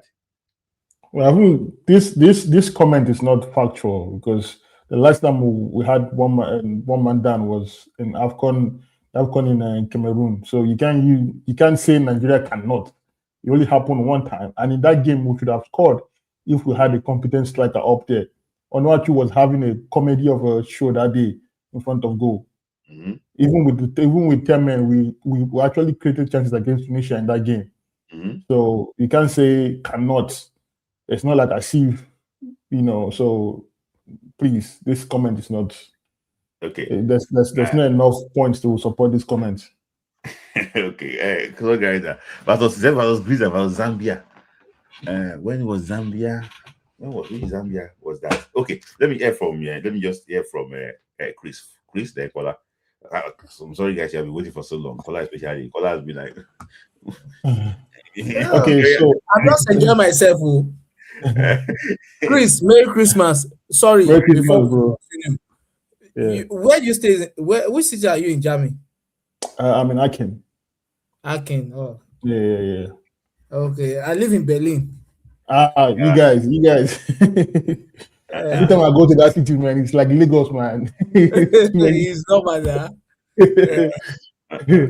Hey, Oh, German guys. hey. okay, so first of all, I want to talk about the games. I want to talk about Morocco game and the South African game. First of all, I want to say Morocco, they were very lucky today. I think Mali also had another penalty that should have been given to them, but I don't know how the referee didn't Which get. party was that? Was it the one on the far side? Amrabat, when Okay, he actually stepped on that guy like on his ankle. I don't know how the referee did not go to check that, but I think just because of the fact that they are the host nation, I think there's something just biased in that game because even that penalty that they had to go to VAR, I don't understand how you had to go to VAR to look at that. That's the clean penalty. So Morocco, they were lucky today not to lose that game. So and going to and also about Morocco, I don't think Morocco is a team that can win AFCON because I don't see them as a team that can win AFCON because I don't think they are built to win AFCON. For me, I don't like using this word, but they're a soft team. For you to win AFCON, you need to have, like some kind of like, personality in your three phases of your team. That's the defense, midfield, and attack. And when I look at that defense, there's nobody there that can really say, what, that can really say that what's going on. You understand? If you look at all the teams that won the AFCON, if you look at the Senegalese team that won, the Senegal team that won the AFCON in Cameroon, you see that Koulibaly presence there. You see that Mane presence there. You see the midfield also, what's his name? So you have to have that, that personality for you. And when I look at this Morocco team, like I don't see, it's like when you see them, it's like they panic a lot. Like there's this fear when you watch them that there's nothing. I don't see them like going out to win the AFCON. I don't see it happening. I really don't see them winning the AFCON. So, and that's that on that. And Wade Smith. I'm here. Continue. Is Oh, at the back. okay. Continue is at the back. All right. So, when and to South Africa, it's funny because, when they won the game against Angola, and everybody was saying, they're a very good team. I watched that game against Angola, and the problem with Angola is that Angola they have a good team, but they just need better attackers. And if they had better attackers in that game against South Africa, they would have scored more goals in that game. I think that game would have ended a draw. So for me, I don't see anything really special about that South African team. Because you're playing it, you had 45 minutes against 10 men, and you didn't even create any type of like, there was no like apart from this thing, the shot that apart from the shot that this guy took, the guy that caused the penalty, I think, and also the other guy, and also and also that was a penalty, man, because that guy, I watched that guy against Angola. He was also doing the same thing. Like he's very aggressive for no reason. Yes. Like he's very aggressive, and he thinks that being aggressive is him imposing himself in the game. But being aggressive is that you have to do it in a way that you don't end up costing your team, your team, And there was no way anybody that looked at that stuff and said it wasn't a penalty is crazy. I was surprised. I have to wrap it up. So that was, for me, that was a penalty. That was a clear penalty. So and also and I think between South Africa and Morocco, I think one of them are going to lose their last game. I think one of them. South Africa will be playing Zimbabwe, and Zimbabwe, after their draw against Angola, they'll be feeling themselves, to go for it against South Africa, and after what they did in the World Cup qualifiers. So, and I think it's going to be a very tricky game for South Africa. And also for Zambia. Do you think that South Africa can crash out of this group stage? Yes, I think so. I think so too. See, when I look at them, I don't see anything special about that team, man. Like, if Egypt didn't get that red card, Egypt would have beaten them comfortably, like with no stress, like comfortably. Like, I really don't see them do like. I don't look at this South African team and I'll be like, man, these guys are scary. Like, there's nothing that scares me about that team. Like, there's nothing. Like, I'm sorry, guys. Like, I know you might sound like, because I'm Nigerian and stuff like that, and the way you guys always try to be annoying, but when I look at your team, I don't see anything special about it. Like, the Bukazi guy you guys yap about so much, that guy on a good day, on a very good day, if Chukwueze decides to be Chukwueze on a very good day, it's going to be a long day for him. So I don't see anything about that team that makes me say, okay, these guys are incredible. And also, so like I said, between Morocco and South Africa, I think one of them are going to lose their last game. One of them are going to lose their last game. And also, I just want to say, AFCON is way, way, way tougher than World Cup qualifiers, man. AFCON is way tougher than World Cup qualifiers because Mali was on some. I'm going to ruin your day today. Like, that's what they came here to do. I'm scared for Morocco. If Mali could play like this against Morocco, you could tell like from maybe the referee blew that whistle like that, the game started. Mali was on some like, bro, today you guys are not winning this game. And the thing with Mali is that they just couldn't like connect their passes in the final third well. Do you know that even Comoros had opportunities on the break? Yeah, Comoros did. There was a chance the guy had at something minutes where the player thought the referee was going to blow, and the guy was in, and he tried to, he beat the player, but the shot wasn't. There was not enough power on the shot, so he missed. The keeper caught the ball. So I really saw from that game that I don't think Morocco got it, man. They don't have it like that, and I think Zambia is going to cause them problem because you see, Zambia got some fast players in that attack. Like fast players. This guy that plays at Serie A. They're right and Dakar. They are going to cause them serious problem in that game. And the way Morocco are going to play panic in that game, I think it's going to cause them problem. Okay. And also, before I go to Nigeria issue, who is your favorite? Right now, I don't really have a favorite in this right now because I feel like the teams are still balancing, finding there's still some type of, movement around. But when I look at Senegal, they are good. I watched them against Botswana. I can't really judge them on that because Botswana don't have any, attacking threat like that you can say you used to jump. But I don't see Senegal winning the AFCON. I'm sorry. I feel like their defense is not good enough. Who do you think will win? And who do you think will win? Who I think it's going to be between. When I look at it, I think it's going to be. I see Egypt going far. I see Egypt going really far. And I see Nigeria going far, but it depends on Eric Chair. It depends on the coach. Okay. Okay, now talk about Nigeria now. So somebody just added you say everything Chris said about Africa is spot on. You see, that's one thing. It's not about it, it's about saying it. And I know that Umbrella too is agreeing with what Chris is saying about South Africa. It's not about it. It's about let me say this. If they think it's hate, no problem. Yeah, I don't even like them. Let me say this. South Africa may, in fact, Zimbabwe will be the team that might sack that to go Bruce.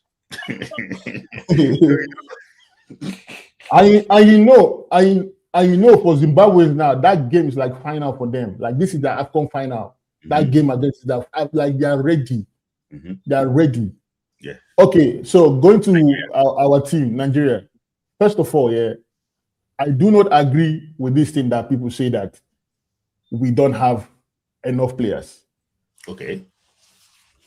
If you look at a player like Onyedika, yeah, are you telling me that Onyedika, if he was, let's say he got transferred to South Africa, are you telling him that he won't start for South Africa? He won't be a starter for South Africa. He won't be a starter for South Africa. He might not start. See, I understand. If it does not see. Oh, okay, see, Smith. I get that point. I get that point about when people say Onyedika lacks some things in his game, like in terms of like closing down players. Because when I watched the game against Arsenal, we played in Champions League. Barcelona too. Yeah, I saw how the 2 goals we scored, the goal that Madueke scored and the goal that Martinelli scored, the player that was with Madueke and Martinelli when they scored that goal was Onyedika. Onyedika. Now, you know, every player that have their limitation. You understand? For example, now Onyeka that we have, Onyeka will run and get you the ball. Mm-hmm. But if you leave Onyeka with the ball, he cannot throw 30-yard pass and break lines. Chris, you're a big advocate of Onyedika. What is his strength? His strength is that, for me personally, you guys might not agree, but he is the best passer we have. No, he is the best passer we have. He's the best passer we have in that team. He's a better passer than Iwobi. He's the best passer we have in that team. Yes. Than Iwobi. Yes. Chris, let me ask you this question. No, for real. I'm telling you, like he's Chris, let me ask you this question, right? Yeah. How old is Onyedika? Onyedika is like 20-something, I think. I don't know. Okay. How old is Ndidi? Ndidi. I don't know how. He probably 29. I think. Okay, Smith. Ndidi is 29. Onyedika is how old? Mm-hmm. Onyedika is how old? 24 or 25. 24. Okay. 29 old is benching 24. See, Henry. Humble. Wait, humble. Let me explain something there. See, my thing is this. Like I said, every player have their limitations. You understand? Mm-hmm. So it's left to the coach to be able to balance it out with the players you put along with those players. Okay, tell Onyedika to prove himself to the. But how many chances has he gotten? That's my thing. Now, he played against the problem is this. That's a problem. If Pacero will dictate Sorry, Uluka and Zizu, I'm coming to you guys. If Pacero will dictate a fault, and Eric Chell dictate a fault, there is a problem on that player. Sorry, Chris, let me ask you a question. Yeah. Chris, you've been following this football for so long. No problem. Sorry, I'm coming to Uluka. Sorry, Chris, look at this. Yeah. No problem. When Stephen Keshi was using Nosa Igebo, Mikel Obi, and Vego Gude, there was one boy called Ogenyo Naze on the bench. When they put on Naze as a right back, from right back he entered middle. Since they put the boy as a right back, he never looked back. Can you see? It's just one of national team. It's not global. Let me move on. This same Wilfred you're talking about, the first time Wilfred played under Genetro, he played as a left back against Zambia in Undola, World Cup qualifier. Since that time, Wilfred showed that he wants to play in this team. When Etebo was on the bench, when they bring in Etebo against Algeria, remember World Cup qualifier in New York? He showed that he wants to play. Even the young Mikel we're talking about, when Oruma, Obodo, Okocha, 2008. 2006. Is this 6 or 2008? Okay. You see, I'm just saying that when they give you opportunity, make use of it. When they give you opportunity, you have to show it. Let me talk about Police Onyedika. See, there's something about this boy. I watched him play for Midland under 19 in UEFA Youth League. I've been monitoring him since that time. To tell you, see,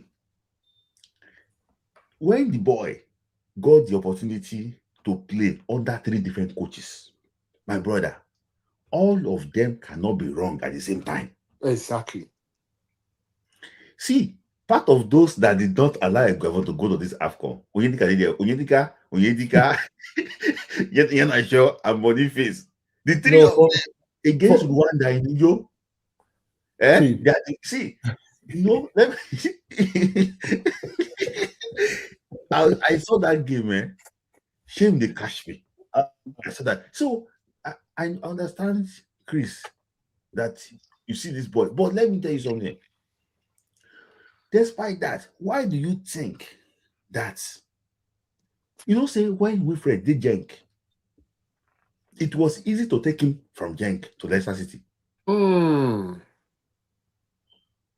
They said something. Nobody wants to buy from you now. Valid sense. But he's gonna move this summer though. How many years now? He's gonna move. For me, you guys mentioned about Mikel Onazi. I mentioned about showing that you want to play.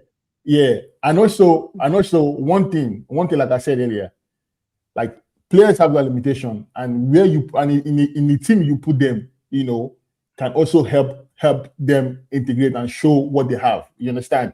So that's why for me, I say, like, if we're gonna, if you feel like Onyedika lacks in certain aspect, it's left for the coach to balance it out with the player you pair with him. If you pair Onyedika, someone like Onyedika with Kelechi Iheanacho in the midfield, what do you expect him to do? No. Okay. Now, you understand? That's my thing. Uche, 1 minute. Sorry. Look at the position he is holding. Is this one of the sensitive position. One, becoming the engine of the midfield as a defensive midfielder. For me personally, yeah, I don't really see that guy as a defensive midfielder. If I'm going to use him, I'm going to use him as an 8. You understand? Or like LCM. Onyedika, no, really, because he's good on the ball. Like he's very good on the ball. No, I love your passion. Good on the ball.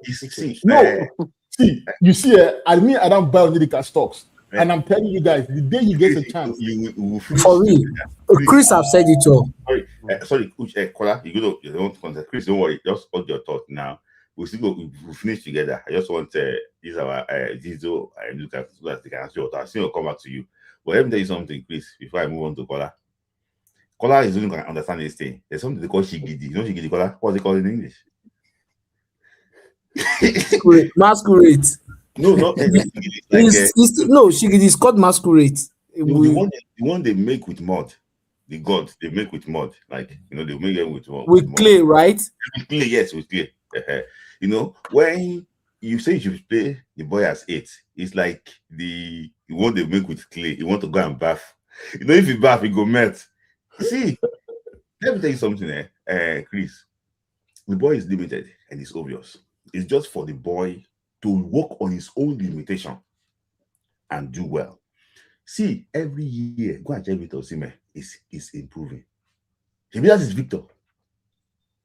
And some people are trying to, I don't want to mention their name now. Ombueri's friend.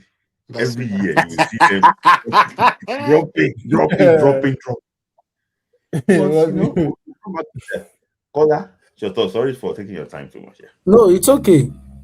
One, to be sincere, I will just buttress on what Chris have said. In times of Onyedika, I don't think Onyedika can play defensive midfielder for Nigeria. Therefore, he can't play it. Fine, Onyedika is more like a box-to-box player, but sometimes I would rather like let them play at left wing, the left midfielder. If you can give it, see, no, let me no, or let's say this way: if you can give Onyedika a rogue, let's say the Onazi regime, like let me use that word regime. You know, Orunaz is kind of a rugged midfielder. Like he's ready to do the dirty work for you. If you can have that kind of midfielder for Onyedika is going to give you he's going to give you the best thing you ever imagine. He's going to give you the ball because he's good on the ball. Like the match against Benin Republic where we lost 2-1. If Adibin Onyedika have a rugged defensive midfielder that can do the dirty job for Onyedika, you will see the best of Onyedika in that game. Who they play him with? Aki Somero. No, it wasn't. No, it's Ndidi now. It was Ndidi. But see, there have been very different people with Ndidi, and they have been succeeding. Exactly. Ndidi. Let me tell you, you and I know that Ndidi is not that. Okay. He's not that rugged. Kala, can the blind help a blind?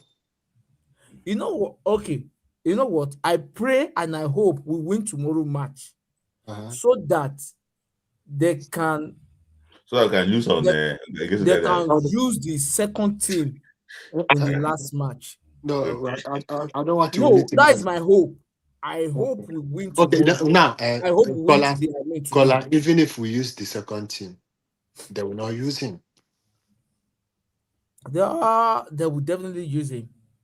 If you're not going to use him for the second team, then why do you keep inviting him? Why are you inviting him to the team? Why you keep inviting him? This reminds me of Ushi Agbo. Ushi Agbo, like Genero was calling. He keep on coming on the bench. The boy did not play throughout Genero's time. So for me, I just think that. So moving forward, I think we're going to win today's match. I'm very certain. I'm very sure of that. And I don't see Morocco in the final or in the semi-final. This is African football. The only North African I see is Egypt. And because I think the CAF are trying to pampering the Morocco, be the host nature, or maybe contributing a lot to the African football. I don't know. Why is that? Why? He said because if you see I can't really say, but to me, for the match I watched today, this is not Morocco and this is African football. You can't compare African football with when you play with an European country, or where it is leather for leather, where you have to showcase your talent, play free flow of passes. But in African football, it's strength for strength, muzzle for muzzle. That is it. So that is why African football is different entirely for everything. Okay. I had to actually agree with you that, but just hear from this. I'm still going to finish with you and Chris. Let me just hear from Uduka and them so that I can just leave, so that I won't take them to that time too much. So all of us will actually end up together, because the political debates will still continue. Based on one question, I'm going to ask it to you. I have my facts here. For this. Okay. And I will start with the. Thank you very much. Thank you very much. Yeah. Mine is just simple. Based on what I'm watching. Can you hear me? We can hear you. Okay.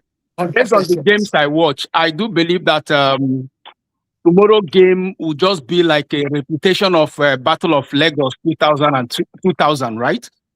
That is to say, Nigeria have an upper hand, because Tunisia normally play like Europeans, and Nigeria, they try very well when they meet people that play that way.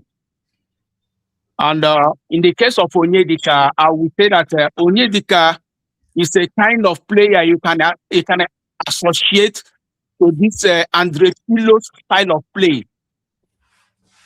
For those of us that see Andre Pirlo play, do you understand me? That's the type. If you give me opportunity, that's the type of passes he throw passes like Andre Pirlo.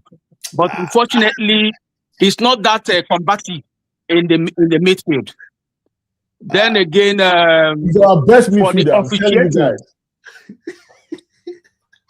for the officiating so far, I think most of the referees are playing to the gallery, trying to appease CAF, with their officiating. So, but that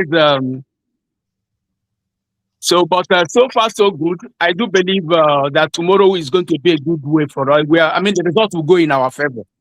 But I may not be able to give you exactly results, but I know we will celebrate tomorrow.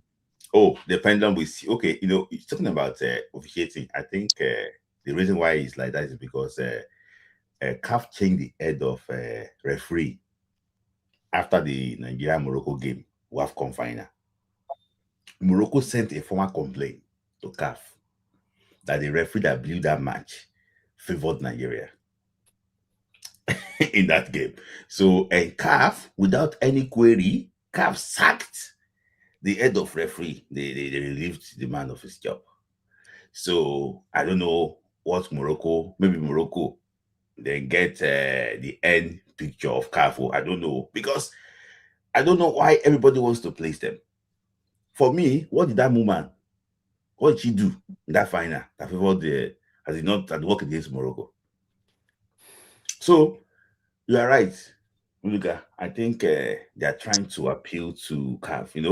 Maybe CAF is one of nominated for the World Cup, so they want to be doing well, so that when they want to nominate referee now, they are part of it. In fact, well, we'll see. So you think that Morocco will not win this AFCON? They will not win it. Luka, do you think Morocco will win? No. Luka, can you hear me?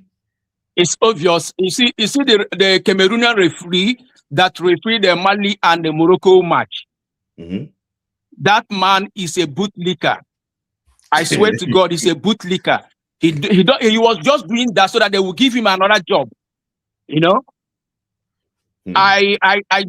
But let me just leave it that way. I'm having a feedback. I'm not feeling comfortable because I'm having feedback from my phone. So okay. perhaps maybe the system is not good this way. All right. Thank you, Duka. Thank you. Yeah. So Zizo, let me hear from you before. I'm lucky that you have to actually do it for a very long time. But Aida Mula is not here again. He joined. Okay. Let me hear you, Zizo. Yeah. Sweet. Oh, yeah. I hear you, Zizo. Can you hear me? We can hear you, yeah. Yeah, okay. Now, you guys should leave Onyedike alone. That guy is playing according to his strength. You understand? The guy is not a physical player like Onas. He can't play like Onas. He can't play like India. He's Onyedika. He has to play like Onyedika. That's why no coach want to risk by putting him on the pitch. You understand? Because if you watch the way he plays in Belgium, in his club, he has people that mark for him. That's why you see him running everywhere. If you see the goal they score him on this last Champions League, he like to escort players. He's a escorter.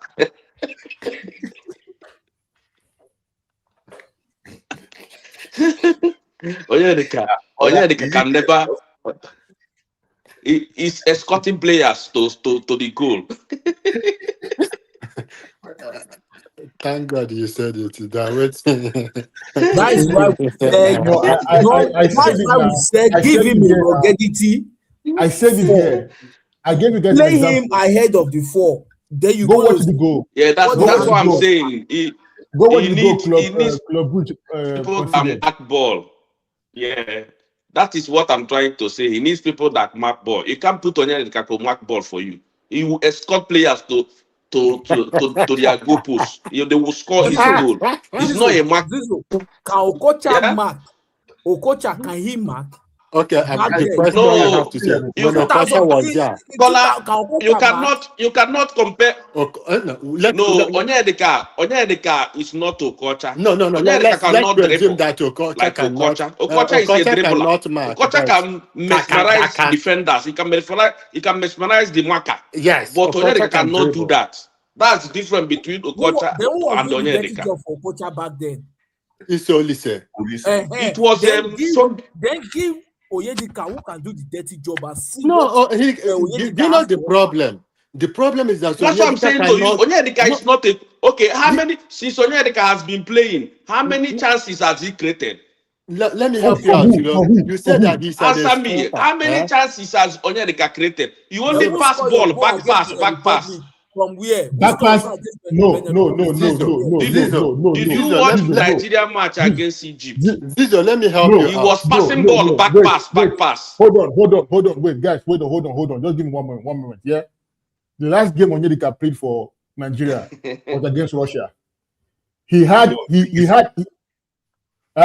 against Egypt. Yes. No, I said the last full game he played Okay. was against Russia. He had the highest rating in that game. In terms of passes, this is the passes for that game. Passes. No, passes. Wait, hold on now. Because this guy said, because This this guy said back is wait now, wait, hold on. Let me give you the Zizo, start. allow him, let him finish. Wait, Yeah. let me give you the start. You say he was making back passes. Let me give you the start. But Chris, In that game. Chris, Wait, Smith, allow him, let him finish. Let's see. So in that game against Russia, accurate passes. He had 29. He made 30 passes, made 29 accurate passes in opposition half.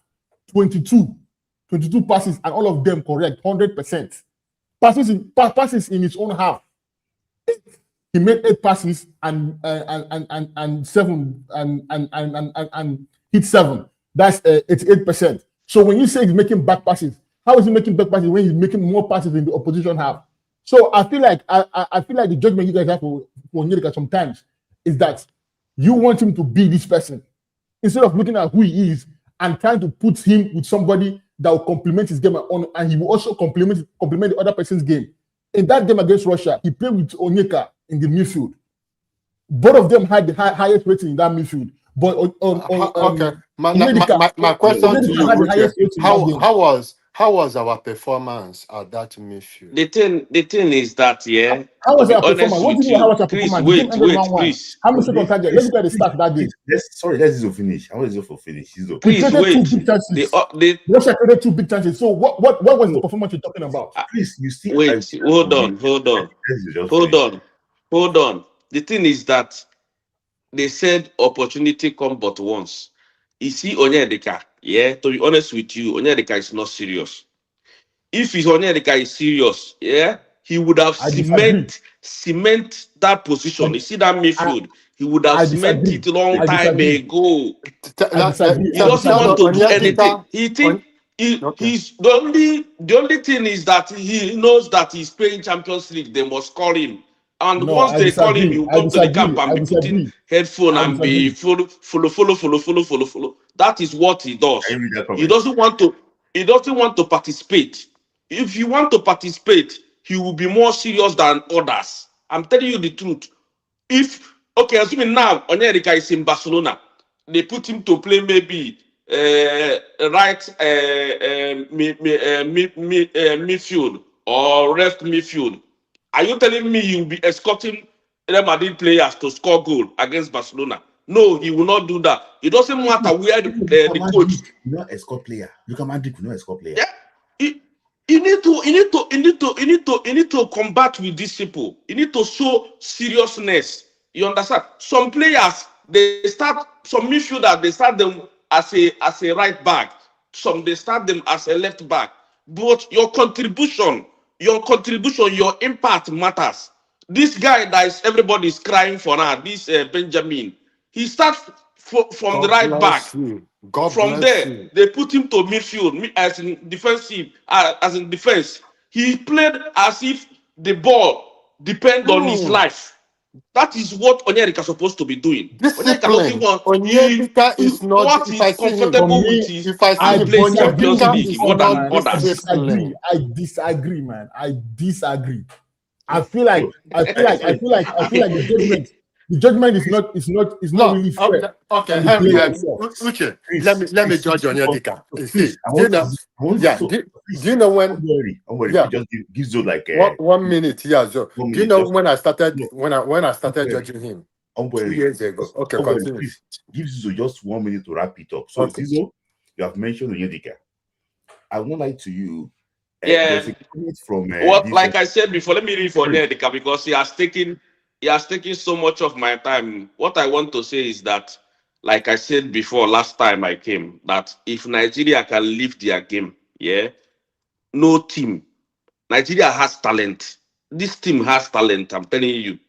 Forget about I know our defense is shaking, but if from midfield can do well with the attack, can do well, Nigeria can reach final. I'm telling you, if they can live their game and forget all this escort they are doing to their opponent, that escort will not help us at all. See the way Marians are marking Morocco today, last night. That is what Nigeria need to do. Everybody need to wake up. Everybody need to wake up. It doesn't matter whether the right back and left back are giving us 100%. They can give us 50. But as long as others can put on a shift to 100%, you guys, that's my take on tonight What's the prediction? Prediction, contribution. Zizo, for tomorrow. What's the prediction for tomorrow, Yeah, Zizo? Prediction for tomorrow. prediction is 2-0 Oh, 2-0. against Thank you. Tunisia. Thank you, Zizo. See, there's something that there's something I like about Zizo. Thank you for your time. Thank you. There's something I like Yeah, about thanks, man. Zizo. Zizo will add comedy to it. It's no That's way. his voice, man. And I love that. I like that so much. You mentioned that escort, and it's right. It's right. But Kola doesn't like it. He does it. His favorite player is Escort. But okay, I'm ready. I'll give you just time to make your submission. Okay. Then Now let me I'll say now this right. Kola too. Kola wants to make final submission. Then Chris will just wrap it up now. Yeah. Okay. Yeah. I'm ready. We want to talk about it. Let me say yeah. this right. First, there are players that are talented, but they are not disciplined. Mm-hmm. There are some players that are not talented, but they are disciplined. Mm-hmm. And their discipline will help them to be talented. Mm-hmm. I think Onyedika need to tell himself the truth. I can't have Onyedika and I'll be looking for Kisemiri and the Tochukwu Nadi. I can't. It's a disrespectful. I'm having a Onyedika at the midfield. I am looking for options. But Now, how many midfielders do you have? I am coming. How many midfielders do you have? You have Ndidi and Onyeka. I have Ndidi. Okay, now one is not starting for his club. The other one after 30 minutes, after 45 minutes, hold on now. Because you need more midfielders. Okay, hold on. In order to respond to that, Benjamin Frederick came and makes Osai Samuel to look like a child. Okay. Benjamin Frederick came and make Ekong to know that, you know what, Ekong, please, you can't sit down. We have seen somebody. Why can't Onyedika make Onyeka to look like a child? See, my own is this here. I'm coming. Again. Hold on. Okay. Why can't Onyedika make Ndidi to look like a child? Mm-hmm. Now, do you know what happened? I was watching him against Egypt. I was looking, I said, hey, this guy is pretending. Let him stop pretending. Because they have taught to him. He's trying to make shadow marking as a child. I think they have talked to this. Let him be himself. Work on the area that he needs to work. Let him know how to run. Not only pass. If you are passing and you make a mistake, they collect the ball for you. How will you run? That is what Zizo was talking about. What? Body guiding, escorting. How can you be 24 years? Work on that. How can you be 24? I am coming. How can you be 24 years? Ndidi is 29. He's playing ahead of you. That is not his fault. You cannot blame that on Onyedika. Okay. I am coming again. If tomorrow Akisomiro play ahead of Onyedika. To God who made me. If I have Didn't Akisomiro start against in the Egypt match? Why haven't you said where why haven't you said anything look at me, about it? I came with a statement. No, say Wait something now. about I the am game he played coming. against I Egypt. am coming with a. Wait now. I will come to that one. You're asking me because Coach Eric played him out of position. We Okay, all now know. he's the coach now, Are you right? He's the getting coach me? for it now. Wait So now. now We we all are know. getting somewhere. We are going somewhere now. I said if tomorrow Akisomiro play ahead of Onyedika, if I get Coach Eric's number, I will tell him, don't bring him again. I don't care. Focus on your club. If you can't have At passionate the end to of the day, represent your country, it still doesn't take anything away from the fact that Onyedika is our best it's midfielder. not our and he can never He's be our our best passer in best. that midfield. I can't. He's our He best can passer in that never. midfield. He is the best. If you want to dominate teams, if you want to take possession, What if I you want see to him is play, that he's the midfielder we need. what I I will keep see saying it, bro. what he I will is keep not saying it. even the, if you are the best. If you are He's the the best passer best, we have in that midfield. now Why say Iwobi? my analogy is Iwobi this. got his first My assist, analogy is this: his you first can never be goal, a rich man his first goal outside. contribution Yeah, in how no, many you games? wait. In You how many games? can never be a rich man in the town and become a poor man in your village. You can never be the best in your club and you come to your country and How you are many games has behaving he like played? this. I just showed you. Start from the last full 90 minutes he He played. is nothing. He was It doesn't mean he was anything. the best player Then in that it team. doesn't mean anything. How What do you can mean I it doesn't mean have anything? you and the What do you mean it doesn't mean anything? play off What do and you mean it we are doesn't mean benching anything? you? Please, Omboyan, Are you getting me? How can I have Onyedika? How can I have wait now? How can I have Onyedika? Is that And Onyedika's fault? wait, how can I have Onyedika? Or Mama And Mush, we are looking for a midfielder. Hold on. Or Mama Mush. Hold on. Please, let me counter his point about saying he plays. Or Mama Mush gets benched at Man City regularly. He hasn't even played any game this season.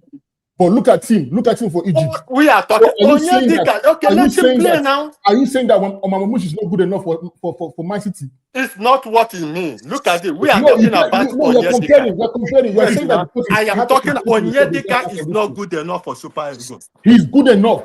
What do you mean by he's not good enough? Some of them are arguing. See, you are in the waiting room. When you are ready, I'll bring you back. Let me talk. I'll hold on, Christo and Umbo. When you are ready, I'll bring you back. This is it's my not. take. I don't want you to argue. So that's okay. Let's talk quickly. It's normal. Argument is normal in football. Yeah. Here's my take. We win tomorrow match. I mean today's match. We are going to win it.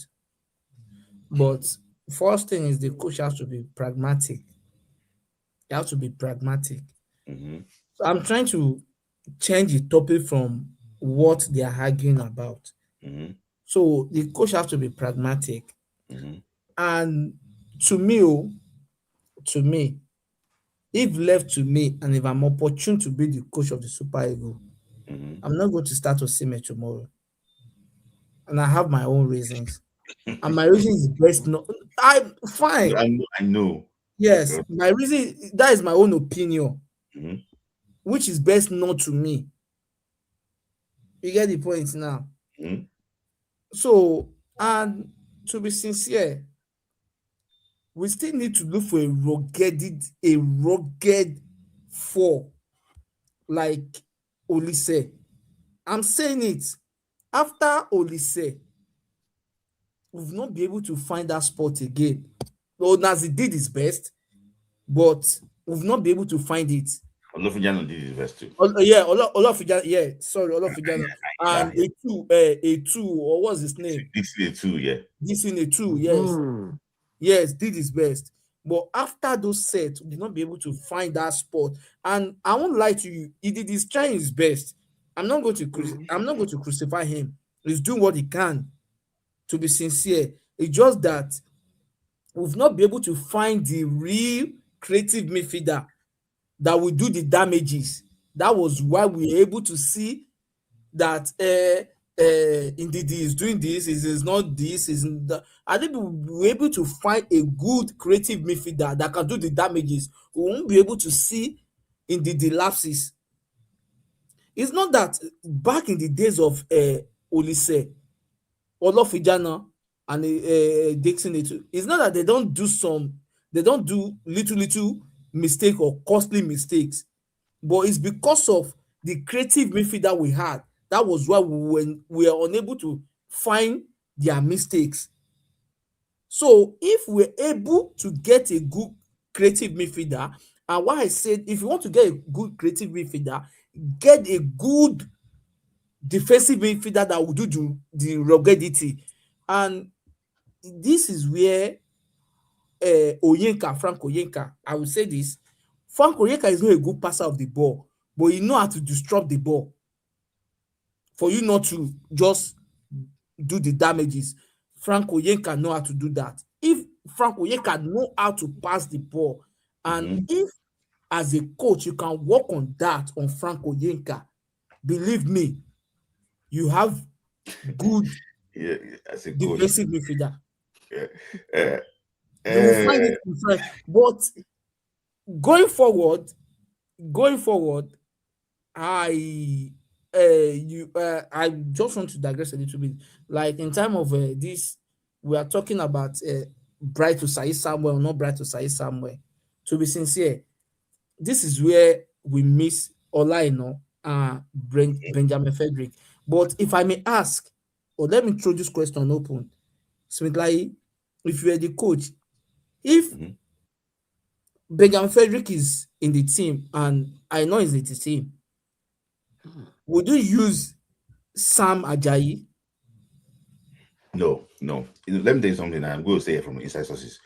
One of the things that the man regretted. See, when Nigeria played against Rwanda, against Rwanda in Uyo, when he played Fredericks, and Kevin Bassey in that same back line, that's his back line that he wants.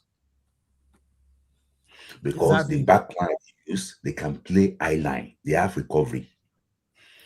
So he likes that. He likes to play. He wants, he knew that his midfield is limited. He wants his defenders to be closer to that midfield, and he wants them. Kevin Bassey can use the ball, and also Frederick can use the ball very well. You can see the way Frederick use the ball. Three of them can use the ball.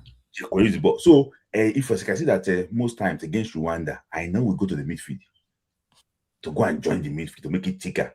So there is flexibility to move them around. But the problem with this current team is that Ajayi is so limited.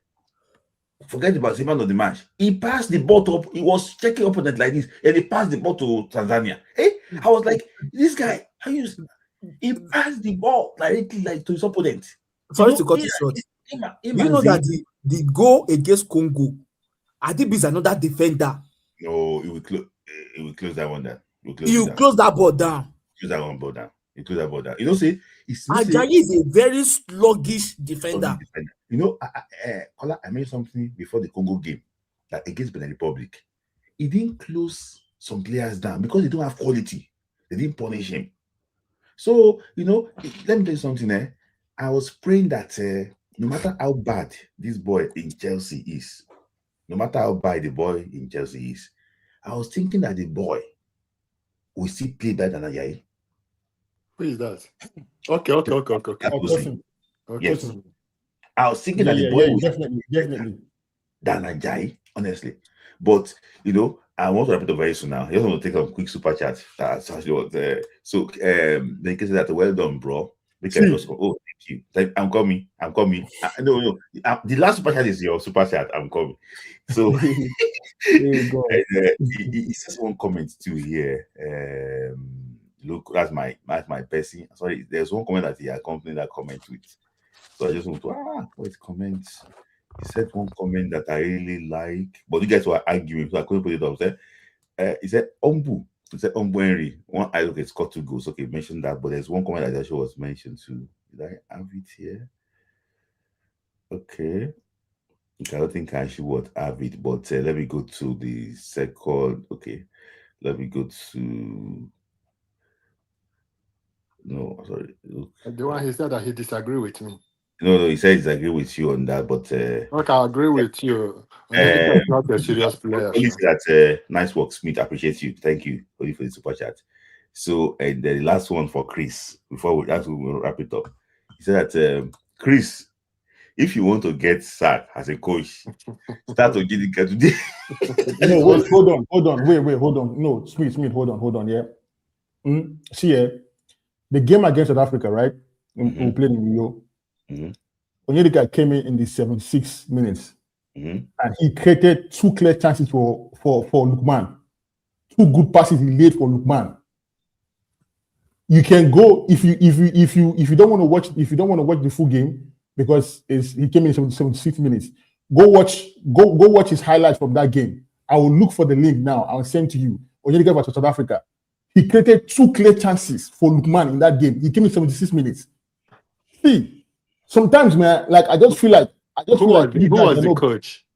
Who was the coach that time? It was this guy in Finidi. Really was the coach. And he did it under Finidi. He created 2 chances, 2 clear chances for Lukman. I will look for that listing. What was the score? What was the score? Chances created or clear. What was the clear score? Chances, through ball. He put like a through ball for this guy. Okay, Uche, what was the score? 1-1, right? The game was 1-1. Okay. The game was 1-1. Look at. So my thing is this: if you don't give a player a chance and then you give him it and then you say he's this thing, I feel like it's not fair. Okay, now Uche, let us be on this. I'll post the link here now. Look at the problem. The problem is not giving sorry, Umberi, just give me 1 sec. Okay. Kundesi also making a point that he's trying to talk about Zizo. Say the coach that you said that play Onyedika. That's why I asked you. That's why I asked Uche. No, who was the coach? That's what I'm saying. He played. Listen, Uche, what I'm saying. Look at the what problem. I'm saying. Yeah, Uche, look at the problem is this. The primary position of Onyedika is a defensive midfielder. That is his primary position specifically. So you're blaming him for the game against South Africa? Wait. Are you blaming for the game against South Africa? Wait now. Guys, someone that came in 76 minutes. Yeah, wait now. Let's think about this. Just calm down. And he's low. How many games has he played? How many games has he played and we lost? Hold on now. Only one game he played and we lost. Wait now. And his role is what? His role is number 6. The question you ask yourself is, how long has Onyedika been in Super Eagles? And how many games has he played? I am coming. Nobody will give you a chance. Nobody will give you longer time. See, I can never use. Wait now. Let me finish now. Wait now. Onyedika, when they give you even 10 minutes or 5 minutes or 20 minutes, show us your potential. He did. I am coming. I am coming.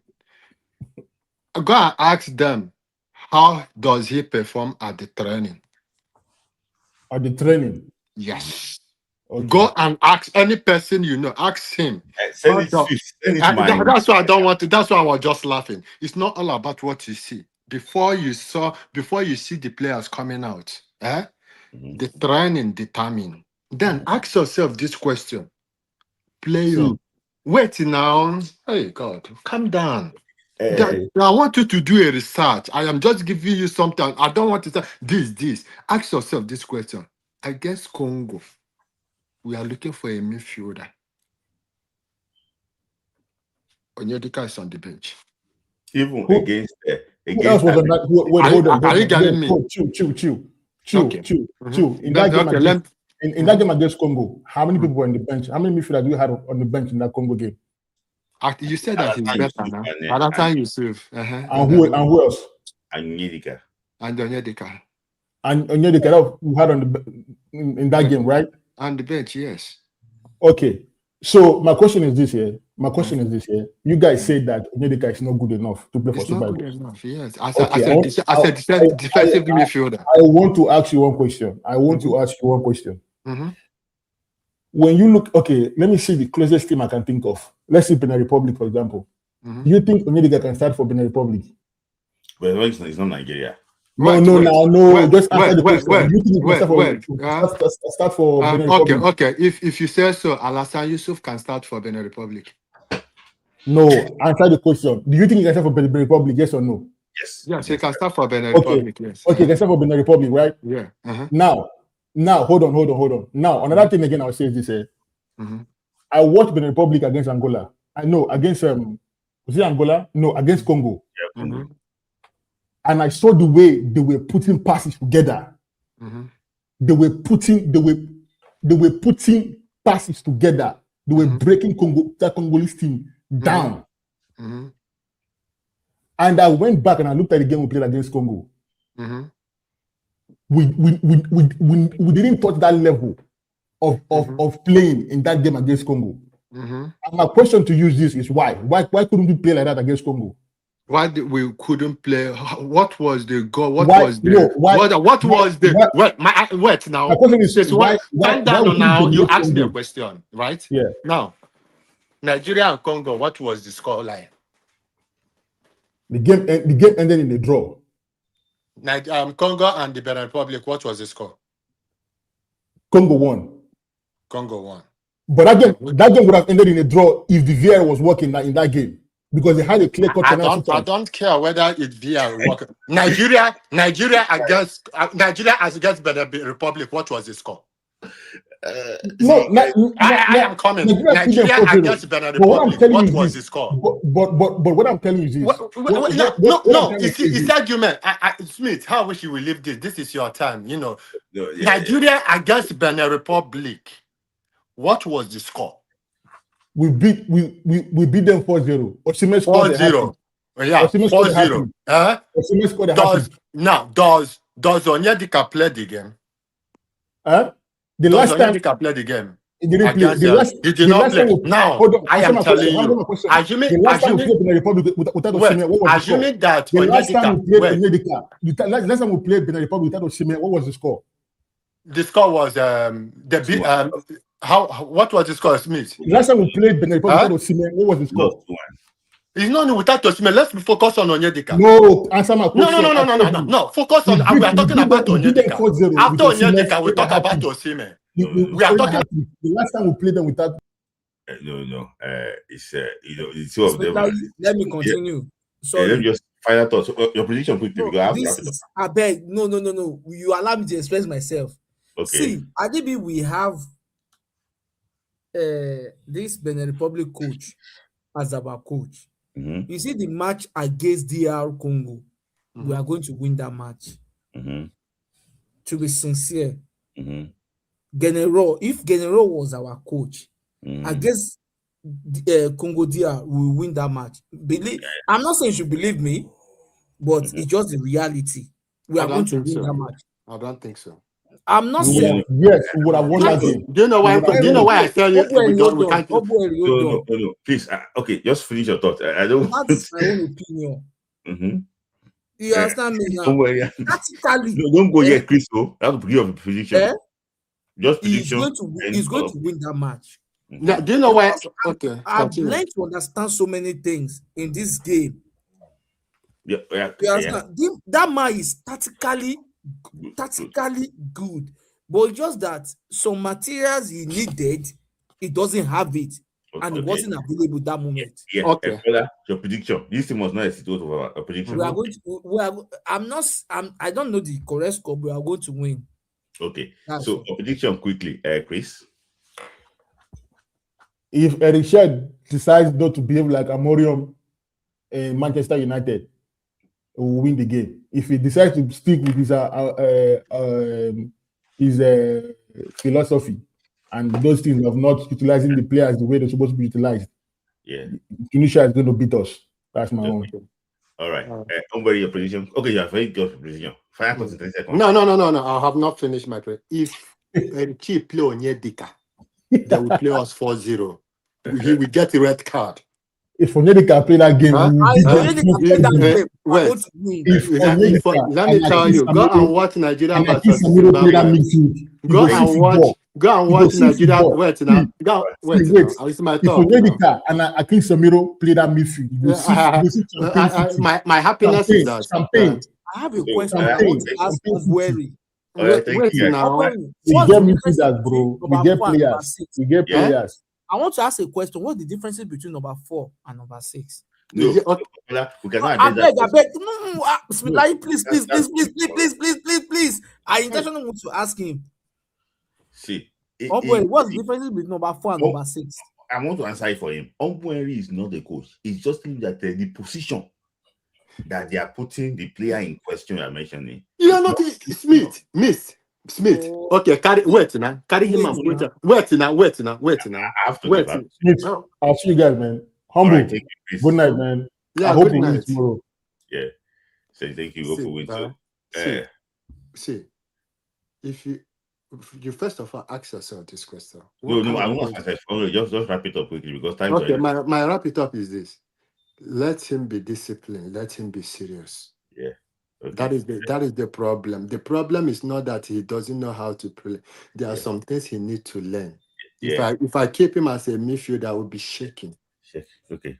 Thank you, Ombori, for that thought. I really enjoyed it today. That's why I was Kola. Thank you also for your thoughts too. Don't worry. Talking about sorry, but you are a gentle one today. Now just allow them to argue. Thank you.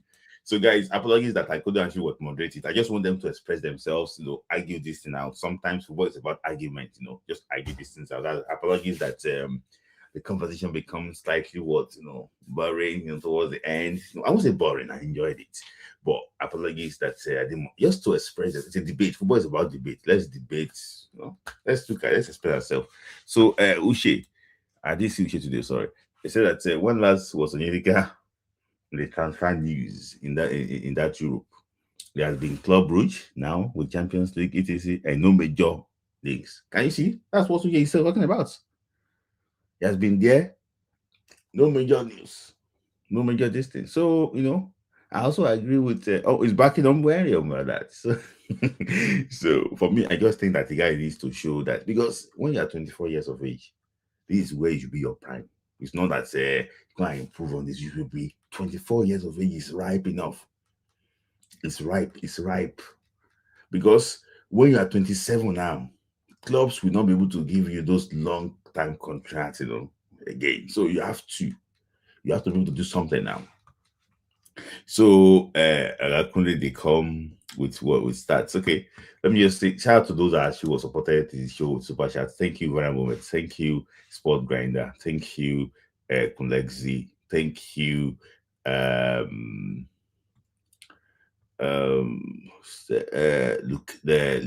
Lukizi.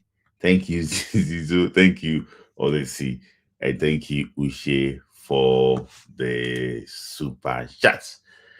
Guys, that is that for today's show.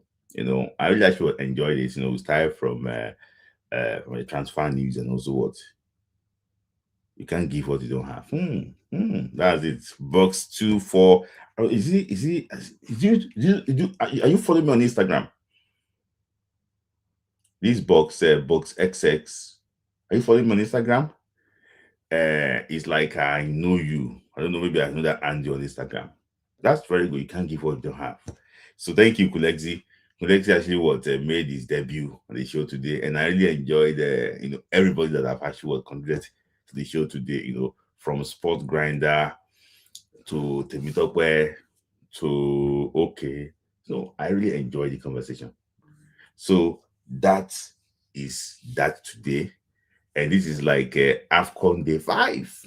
So tomorrow there's going to be like a big games also coming up tomorrow. Let me just try and give you the games tomorrow before I go quickly. I don't want to. It's already 2 minutes, so let me just give you the game tomorrow. But the Republic play against Botswana at 12:30 UK time. Senegal against DR Congo at 8 p.m. UK time. Uganda will face Tanzania at 7:30 UK time, while Nigeria play against Tunisia at 8 p.m. UK time. So I didn't do that preview, but guys, just I'm going to come back again for AFCON Day 6 and talk about the game and everything. So okay, you asked me, you didn't put super chat there, but you asked me about it in one area. According to what I know about Itan in one area. It's not on the coach list for now.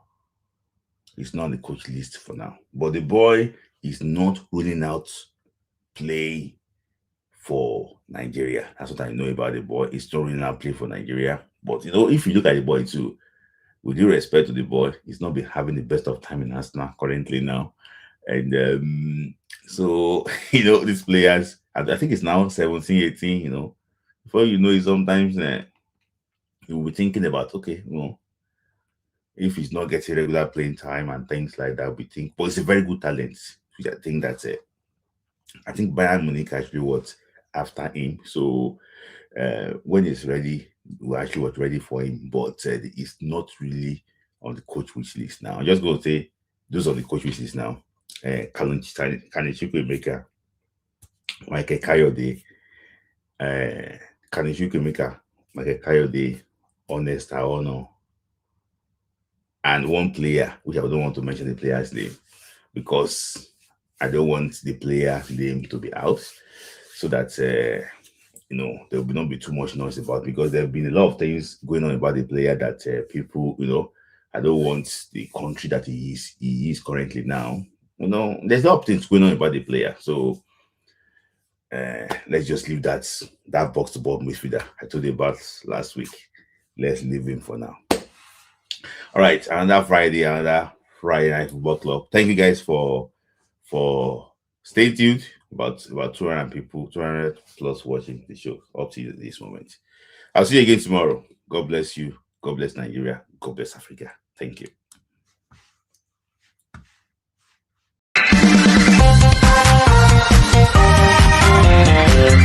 Dance football for the love of the game.